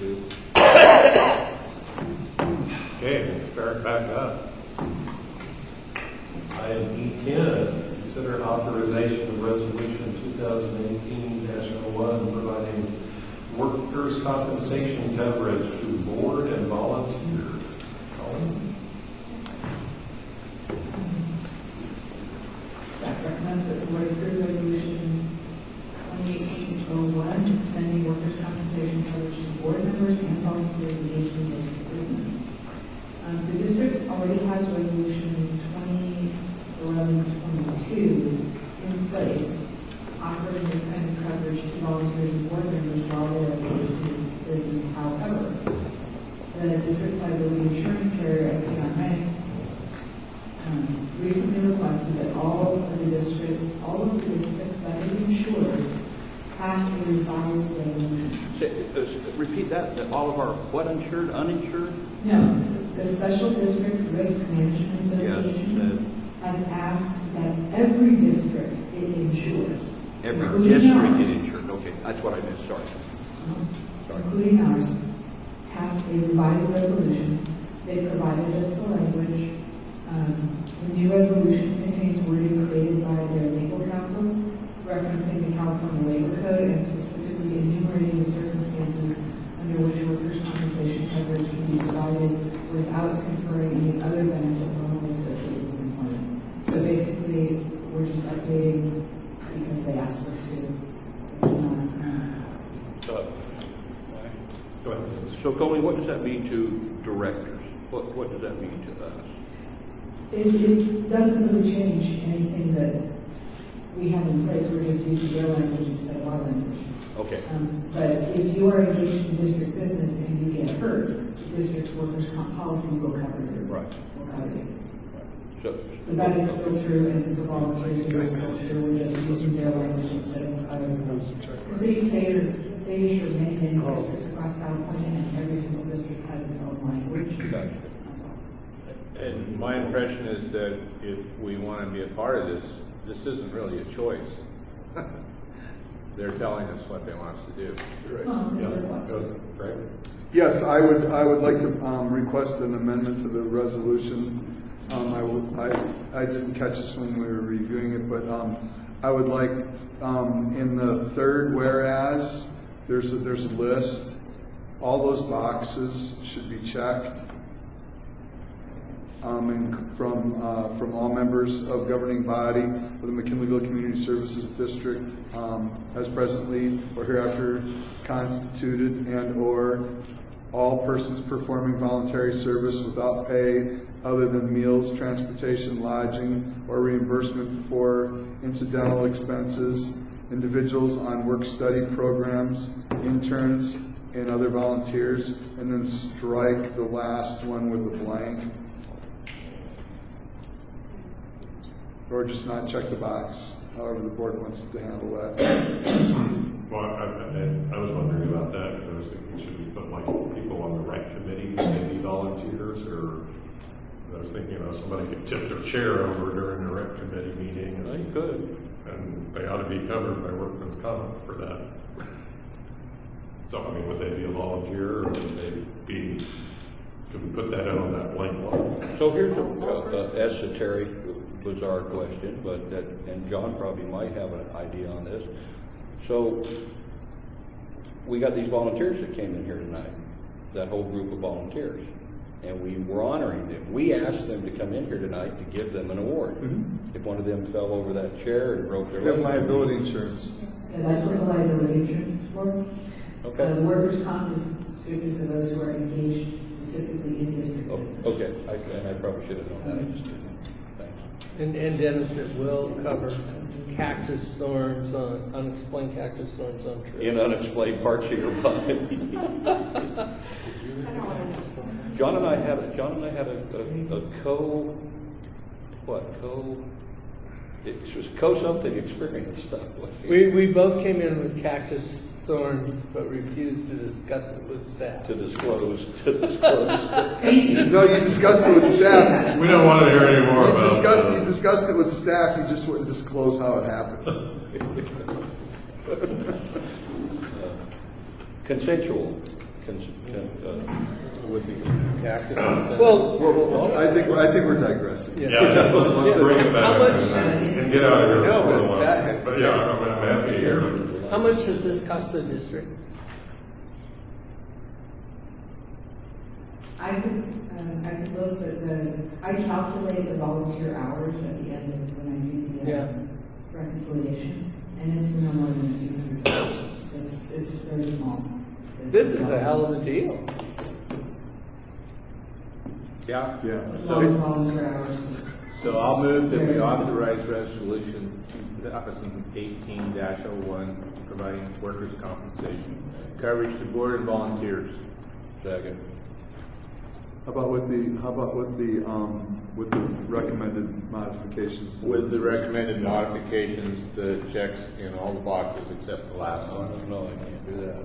Can't do that? Oh, that's a song lyric. I'm sorry. I agree. Okay. Well, and would you like to comment from the public, or? Okay. Anything else from the board? Let's do a roll call vote. Director Burke? Aye. Director Corbett? Aye. Director Mayo? Yes. Director Wheeler? Aye. President Couch? Aye.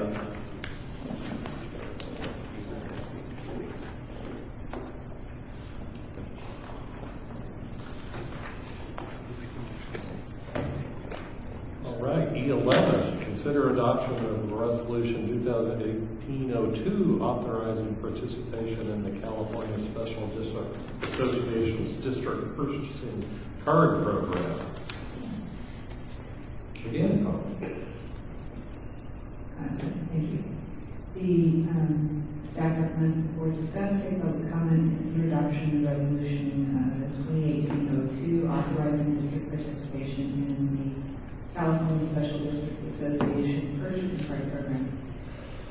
As with the previous one, this is a replacement, if you will. The previous resolution that we had authorizing the district to participate in the CSDA program specifically named the CSDA bank partner that was offering the cards. The CSDA has since changed the bank partner, And so we rewrote the resolution to exclude specific name of any bank, and we said through participating bank partnership. But we do need a new resolution so that we may continue to participate. I move to approve the resolution subject to board and public comment. Second. Any board comment? Public comment? Okay, roll call. Director Burke? Aye. Director Corbett? Aye. Director Mayo? Yes. Director Wheeler? Aye. President Couch? Aye. All right, item E12. Consider approval of anti-discrimination policy attachment. Greg? Thank you. My name is on this one, but I would defer to Director Mayo if Director Mayo would like to take this one. Or Oh, well, yeah, thank you. I would just say that given the concerns of many of our citizens that have been brought forward, and the concern, the active concern of many of us to address these inequities that people feel and that are occurring in our community, that I felt it was important for the district to go back and review all of our discrimination policies, bring them up to snuff, to get a hold of as many of the partners that we work with that have the same concerns, and we did, and we rewrote the policies. I hope you all had a chance to read them. We worked very hard on them. We had them vetted with our attorney, and I think that we are in a position now that not only protects the district, but protects the members of our community, and also supports the activities of others in our community that are working on it. I would also say that I'm somewhat disappointed, and it's all right, just a passing comment, that we don't have people here from some of the groups that we've been working with to give us a kudos for being one of the first entities to step forward and address this issue in a constructive, head-on way. And so it's okay, but I would have hoped that we'd had a couple people here to tell us thank you for working on this. It is a part of a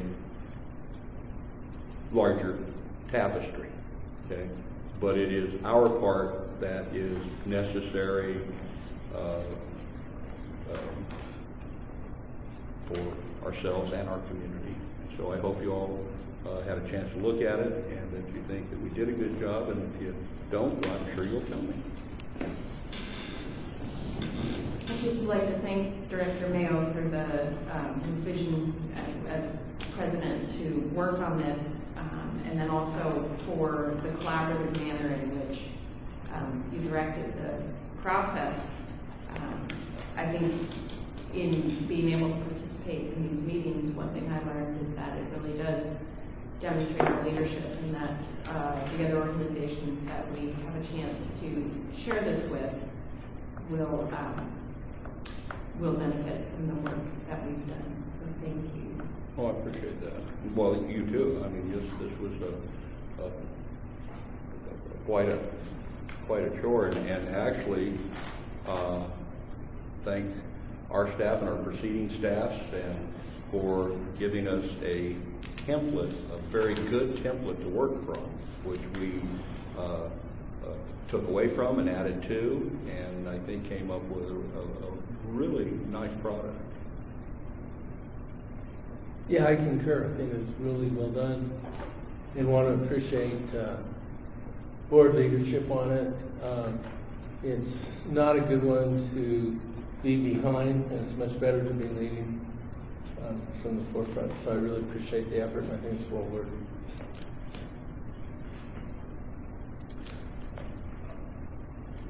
Go ahead. Pending public comment, I'll move that we approve our anti-discrimination policy as written. Second. Greg, did you have a comment? Yeah, I would just like to say to the board that the utilization of the temporary committee to get something done and the fact that we were able to get this knocked out in 90 days was pretty impressive. I very much want to thank both Director Mayo and Director Burke for being able to commit the time that it needed to get this done and putting together a very solid policy for us to be able to use that's legal and appropriate and gives the staff the direction we need to be able to now implement the policies or the procedures that we're going to need to be able to make sure that that we are protecting our community members when they're participating with at a program or renting a facility, or that our contractors know right up front that we will in no way, shape, or form tolerate any sort of discrimination in any form whatsoever. I think it's a great statement, and it puts us where we usually like to be, kind of in front of everybody else, or ahead of the pack when it comes to being able to address these issues. I just want also the board to recognize the fact that the work has just started. This policy gives us the guidance that we need, and now it will be up to our staff to create the procedures in the guidance that our staff will use in being able to address discrimination as it arises, and that there will be a means in place so that the notification will work its way back up to the board, so the board understands where we're at. The general manager and the board will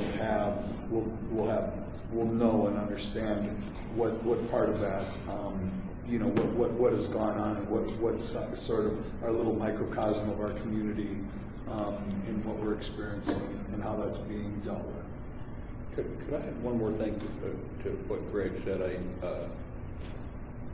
Our staff is going to be able to be involved in some really great training, and to be able to collaborate with others in the training, and there'll be an amazing amount of cross-pollination. So I just had a thought relative to your discussion about a new committee that have to vet this through the general manager for discussion, but that perhaps in that process it might be appropriate to assign a staff member that might participate in some group forum, just as a thought. So, because there's going to be a lot of cross-pollination with our staff anyway, and well, we hope anyway, with the Boys and Girls Club, with the school, with the coaches, as we mesh all of this together. And these trainings aren't isolated. These trainings are, there's not 400 different ones that we pick from. So there'll be an opportunity, I think, to really make that deal. Just a thought. Any public comment on this issue? I agree. You agree? Okay. You got my vote. Motion? I think we did, pending public comment. Okay. We got a motion. Still roll call vote. Director Burke? Aye. Director Corbett? Aye. Director Mayo? Yes. Director Wheeler? Yes. President Couch? Yes. Right. E13, approved professional services agreement for MCSD emergency generator replacement, project design, construction, and post-construction services. Yes.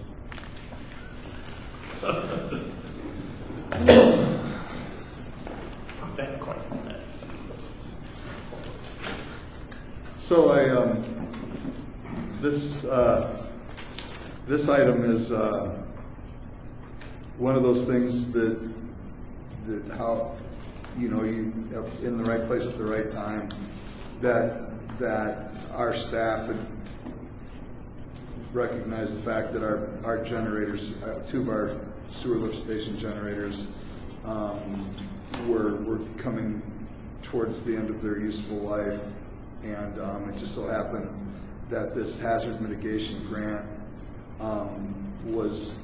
the applications were done. We actually had, it was one of the, and I sort of made the jest about, well, whenever you have to do a grant, you only have, you don't find out about it till the last minute, you rush through it. Well, we actually had the time to be able to get this grant in. We started right when the application, when we found out about the fact that they were going to be considering applications for this, and worked our way through the process, and have received a funding agreement for $206,000, which is 3/4 of the cost of replacing the generators. So it's just it worked out very well for us that we didn't have to kind of find a project for the grant funding. The grant funding basically, you know, in the grant, or the project and the grant funding sort of came together at the exact same time. And as usual, when you're working with a consultant, the consultant's work is only as good as the information that they get from staff. And our staff did a great job. James and his team did an awesome job on delivering the information that the consultant needed to be able to put together a very competitive grant. And you know, and the work that, you know, going through and saying, well, look at that grant. You know, do you think you could get generators with that grant? And well, yeah, that's so. You know, so that process of us working with, you know, with the consultant on that, and then once it was vetted that it was, the potential was there, that this was going to work, going to work on providing all the information and making sure that it was appropriate, that we had the language proper. So what I'm asking for is that the staff recommends that the board review the information provided, discuss, take public comment, accept the selection committee's determination that GHD is the most qualified. See the scoring on attachment 2, and authorize the board president to execute the professional services agreement with GHD to provide the services for the engineering generator for the emergency generator replacement project design, construction, and post-construction services.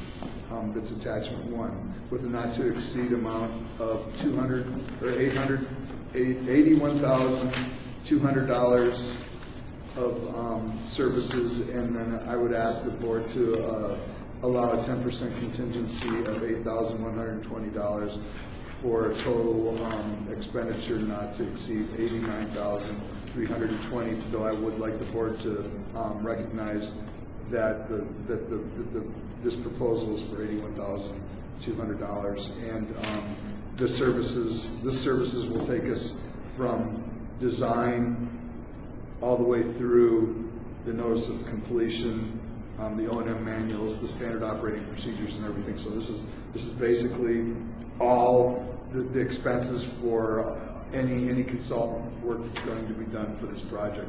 The only thing that this doesn't, of course, include is the actual construction, the installation and removal of the generators.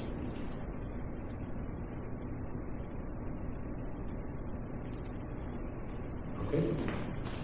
It seems like it'd be hard to turn this one down to me. Although I do have the 25% will be provided from reserves.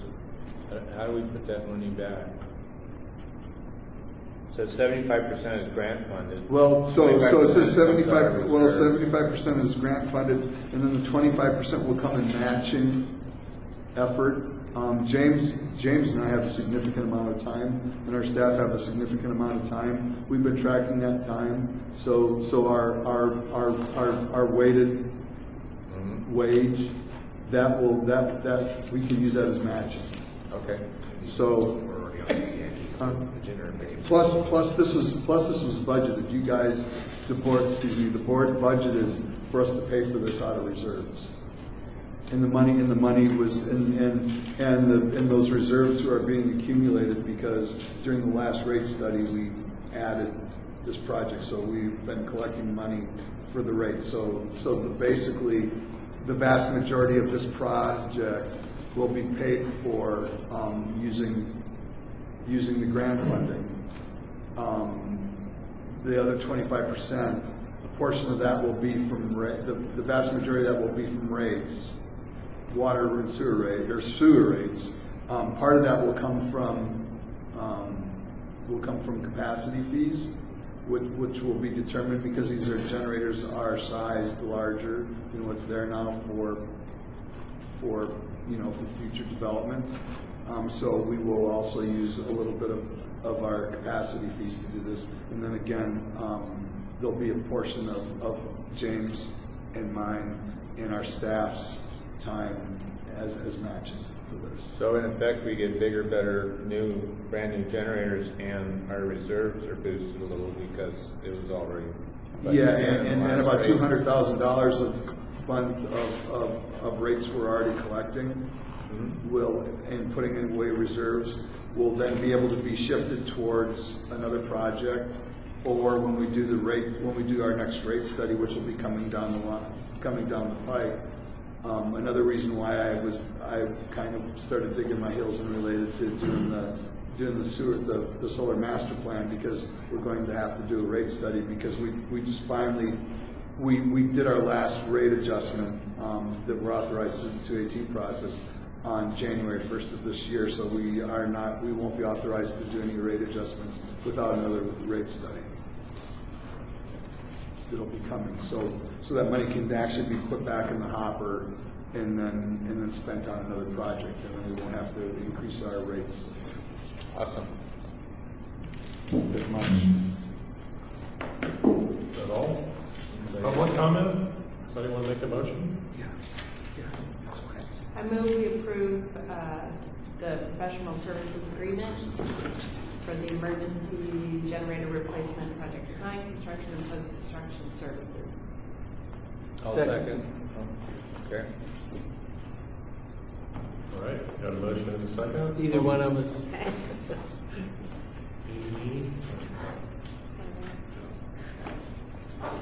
Director Burke?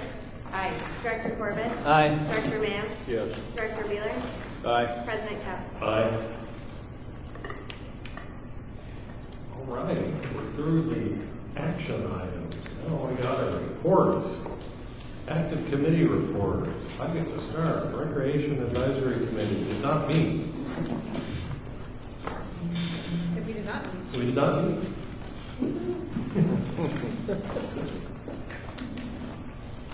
Area Fund? Did not meet. Redwood Region Economic Development Commission?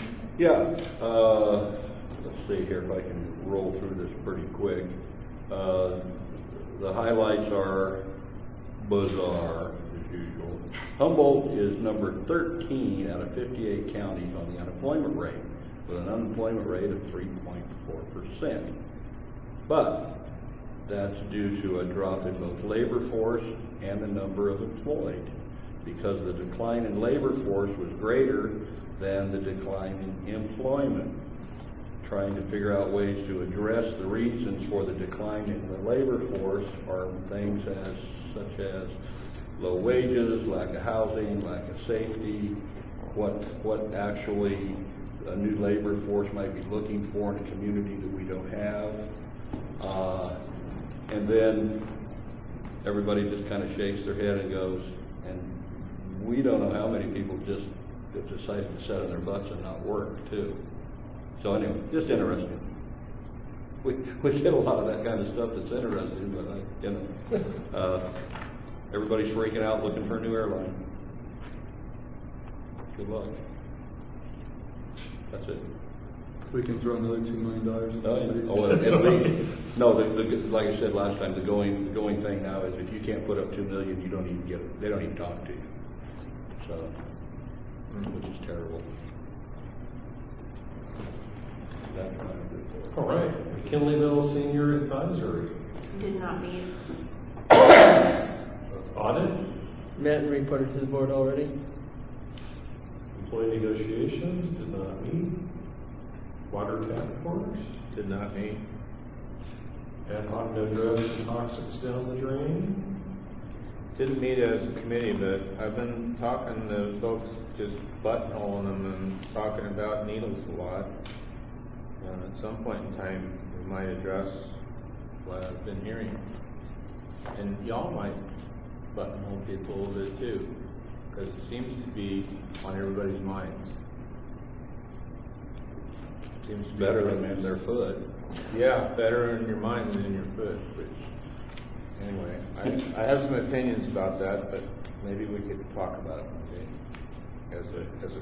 I guess it could be the time, another time. I'll talk about it another time. It's a little late tonight. All right, McKinleyville Municipal Advisory Committee. We gave both myself and board member Mayo were out of town when they met, so did anyone attended that's in this crowd? Greg, did you go? To what? The MAC. Mac didn't meet. McMahon Okay. did meet. I guess it's because they knew we were gone, John. They just couldn't handle it without. Well, the Cornerstone Committee actually did meet. We're planning a wine and beer event in April in the park here. Marijuana's legal now. Well, come on. Not in our park, but no smoking in well. No smoking in our parks. No That'll be 5 years, Dennis, before that happens. We're missing out. So is that the beer? McKinleyville Cup? But edibles would be okay. But we're doing beer and wine to raise money Okay. for the teams. You bet. Yeah, there you go. Oh, yeah, I was wondering about that too. But, Groundwater Sustainability Committee. Did not meet. Allegedly, the state is going to give us an answer in February or March, which is the first pulse out of the state body we've had in a year.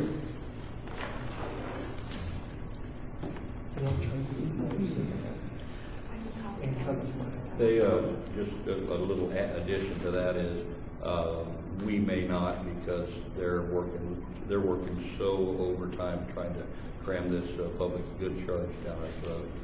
That's one of their big mojos right now. It's picked up extra support in 623, which I'll talk about later. All right, staff reports. Colleen. The recovered reserves in the trust account are 100% complete as of December 31st. Yeah. We have recovered approximately $1.1 million.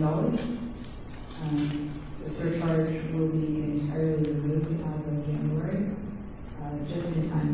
So that becomes off of the base rate. So the base rate will drop. And January is the last scheduled increase in the current water group rate study. So while the base rate will go down, the usage rate will go up slightly. And the new rate study is underway as part of the mainline rehab replacement project. And that's all I wanted to tell you. Unless there's questions. The operations department.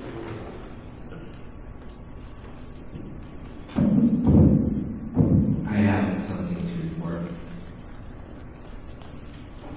It'll be really quick. Just wanted, I've been giggling all night because of this subject. If you notice all the squeaky shoes tonight, annually our facilities are shut down and staff does a deep cleaning and they're stripping the floors and waxing and painting and so the the teen center gets hit, the activity center gets hit, different portions of the year. So the Azalea Hall was just hit 2 weeks ago, and the doors are stripped and a touch of painting and some plumbing work and things that took place. So I just wanted to acknowledge that. She's all my mom, people trying to sneak around this office or around this room, but also to acknowledge the hard work that the work the staff did. And other than that, I have, unless you have questions on the report, I have nothing to add. I have a question, a comment and a question. Comment is that I noticed the floor as soon as I walked in. Spectacular. Typical floor. Marine. Yeah. Well, I've ridden a few bumpers in my day. Anyway, the question is, what's a Haswapper? Oh, what? A Haswapper. You don't know what a Haswapper is? No, I don't. I thought maybe you could put that in there just to see if I read this stuff. Operations Emergency Response. What? Hazardous Waste Operations Emergency Response. It's a training for dealing with hazardous waste. That's a Haswapper.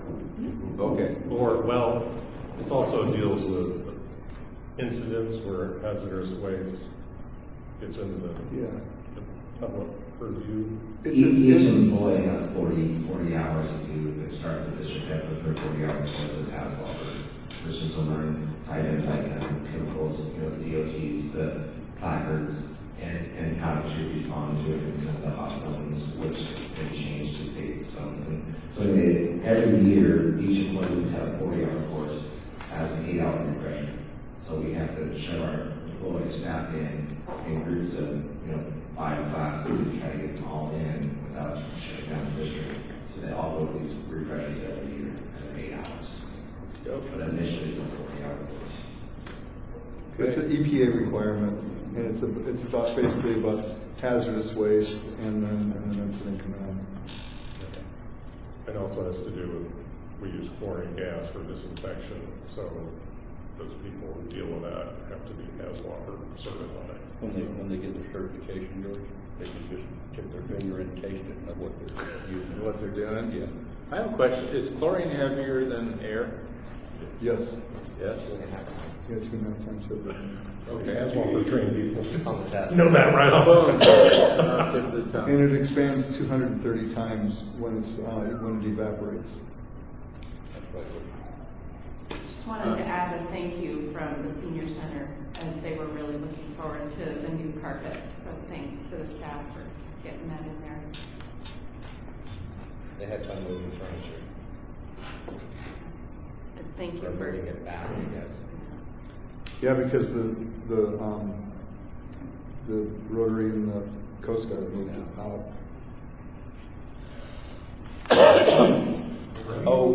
So did we send those guys a thank you note for that? Or should we do that from the board and have us sign that to them? That's awfully nice for the Coasties and the firemen to do that. I think that might be a nice gesture. Sure. And you could do that all on your own, sure. Emily? Yeah.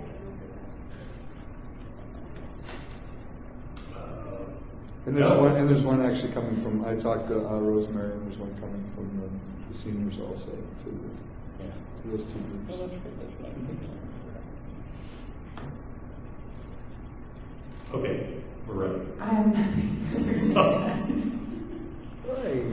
Smile, enthusiasm. Too bad because I got a list of stuff. You were going to talk about the carpet, weren't you?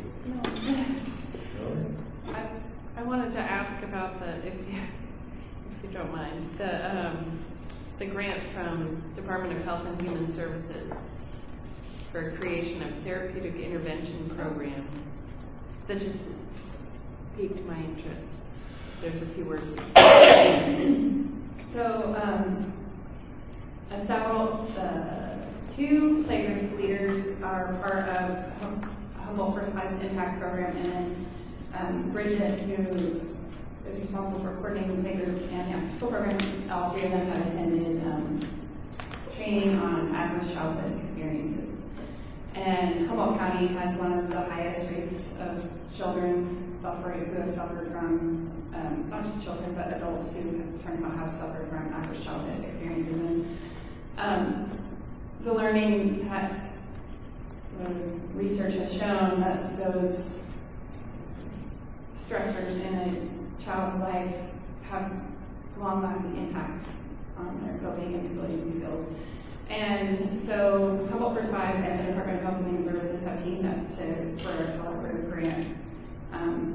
And our playgroup leaders were very excited to apply to acquire very specific equipment and toys for playgroups so they can implement a music program and then have education and resource materials available for parents, educating them on ACEs, and also having children's books that help children recognize what they are and how to cope, like increase their coping skills.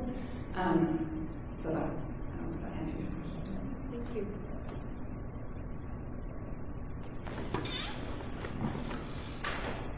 I just was looking at a deal on, rarely do this, but on the internet. It's a school in England called the Wool and Linen School.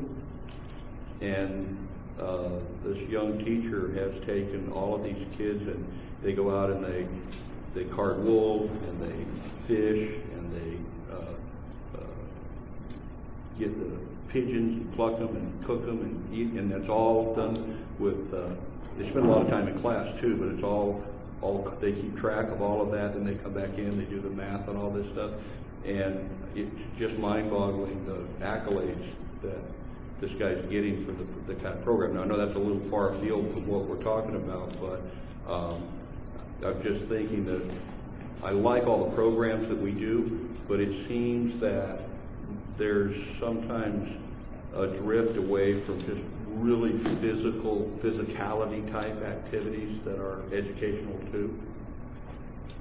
Archery that nobody does anymore, but it's, you know, I just, you know, kind of throw that out as in the future in planning and stuff. Do you think we could like dwindle the seagulls around here? New gopher. Archery and plucking and Gopher. This sounds Recipes to use gopher. No, this sounds goofy, but the guys up the road here got all the goats, and I buy goats from him all the time. 6, 7, 8, 9-month-old goats, $5 a piece, and the kids could learn how to butcher the goats and have a barbecue for Pony Express days. I mean, it'd be cool. You want to teach a class? I would. I'd Goat butchering? Yeah. Well, let's talk. And then the side group would be my beaver trapping club. Wait for you to have a club that learns how to shovel horse poo out of the field. Yeah. Now, Dave, you're getting there, baby. You just had Now leave it to 2 horsemen to be able to really appreciate that. Got some wheelbarrows and little short shovel handles, by golly. Okay, General Manager. Oh, thank you. So I just want to a couple things, James. Thanks for pointing out the facility, because that was one of the things I was going to cover. And the kudos. No, that's good. This is one of the only times I get to say James took everything that I was going to say. But also to cover the sharps container things. We talked about that at the last board meeting, and so as I was curious about legally and insurance-wise where we stood with that. So I talked to the attorney, and of course our attorney is very conservative, and he said, "Oh, well, I just can't imagine exposing the district to that kind of liability by sponsoring having sharps containers." And then when I talked to our insurance company, our risk manager said, SDRMA encourages their insured to put sharps containers in, and if there was any injury or anything related to that would be covered. That they're more than willing to cover those injuries. So at some point, I think that this subject is very polarizing. I don't talk to very many people since I found the job. I don't talk to very many people that say, well, I really don't know what I think about that. It's either it's a great idea or it's a terrible idea. I think that it's something that the board should consider, but there are going to be consequences to whatever you consider on this. So I think that it's the way. Don't we have an existing policy, and don't we have sharps on many of our vehicles? So one of the things we're doing now is our sharps policy is contained in our bloodborne pathogen policy. It's very narrowly defined. Our staff right now is working on updating that to make a standalone procedure for sharps. One thing I can tell you right now is that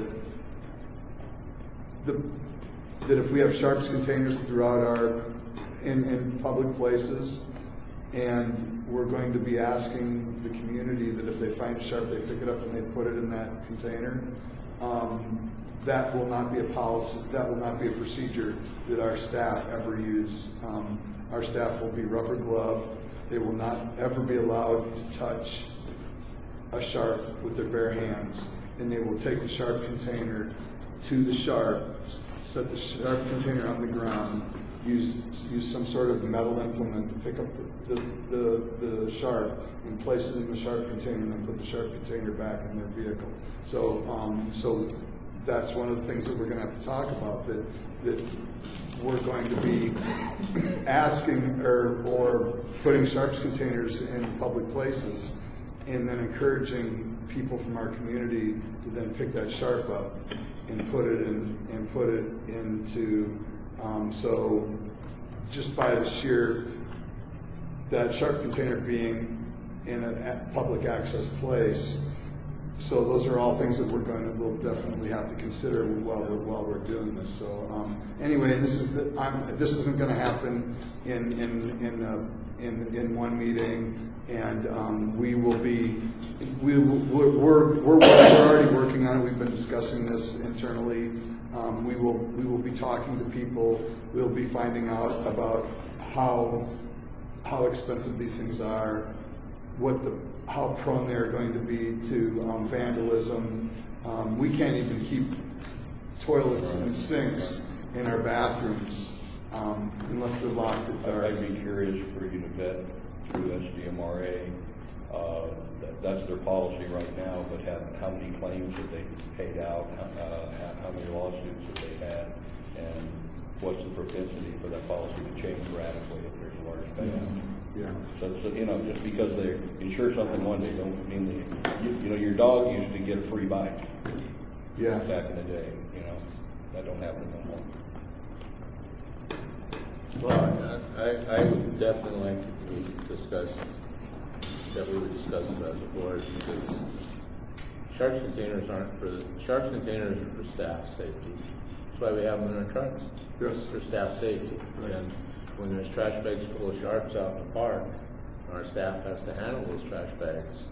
Do you use a metal implement to pull those bags out of those cans? Probably use your hands. James, do you want to cover that? Well, the unknown, like some of our bags, the unknown is what hooks onto our, in the sewer system. Needles are everywhere, and they'll hook into grease balls or whatever.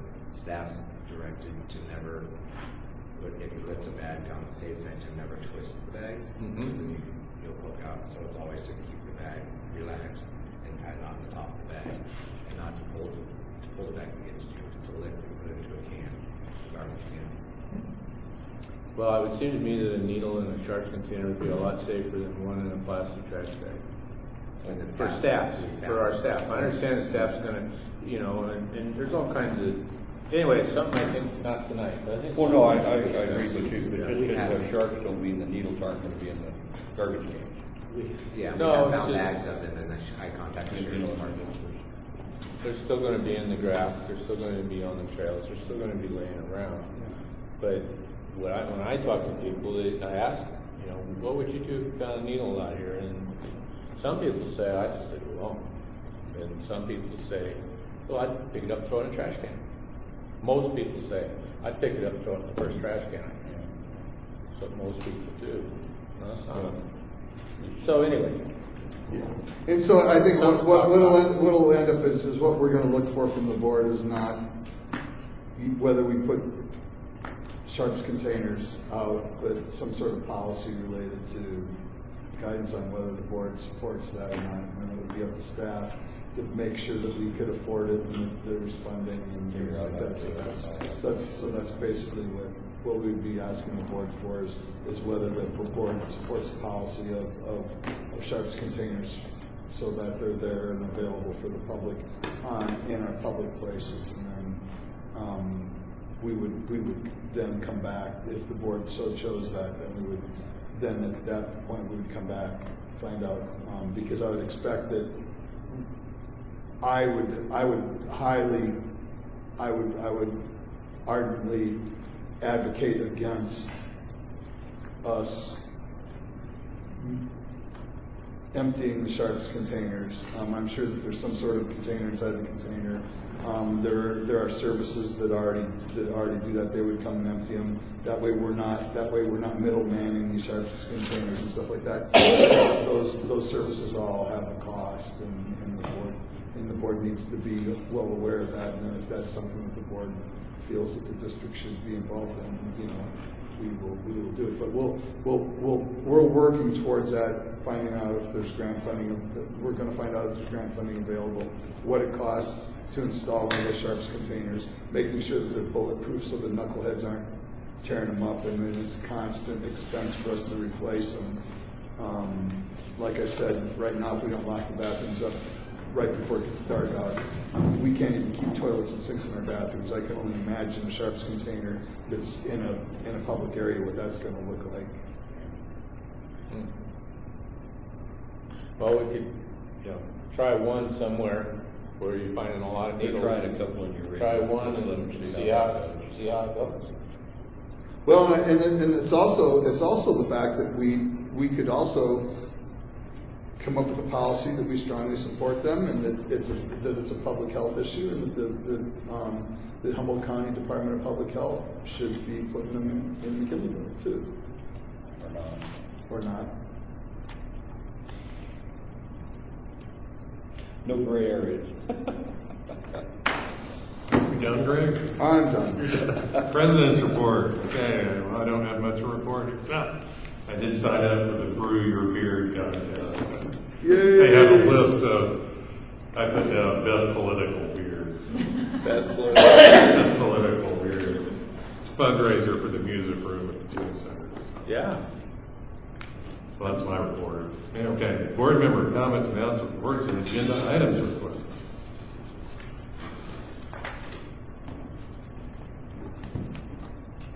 Dennis, you're first. Okay.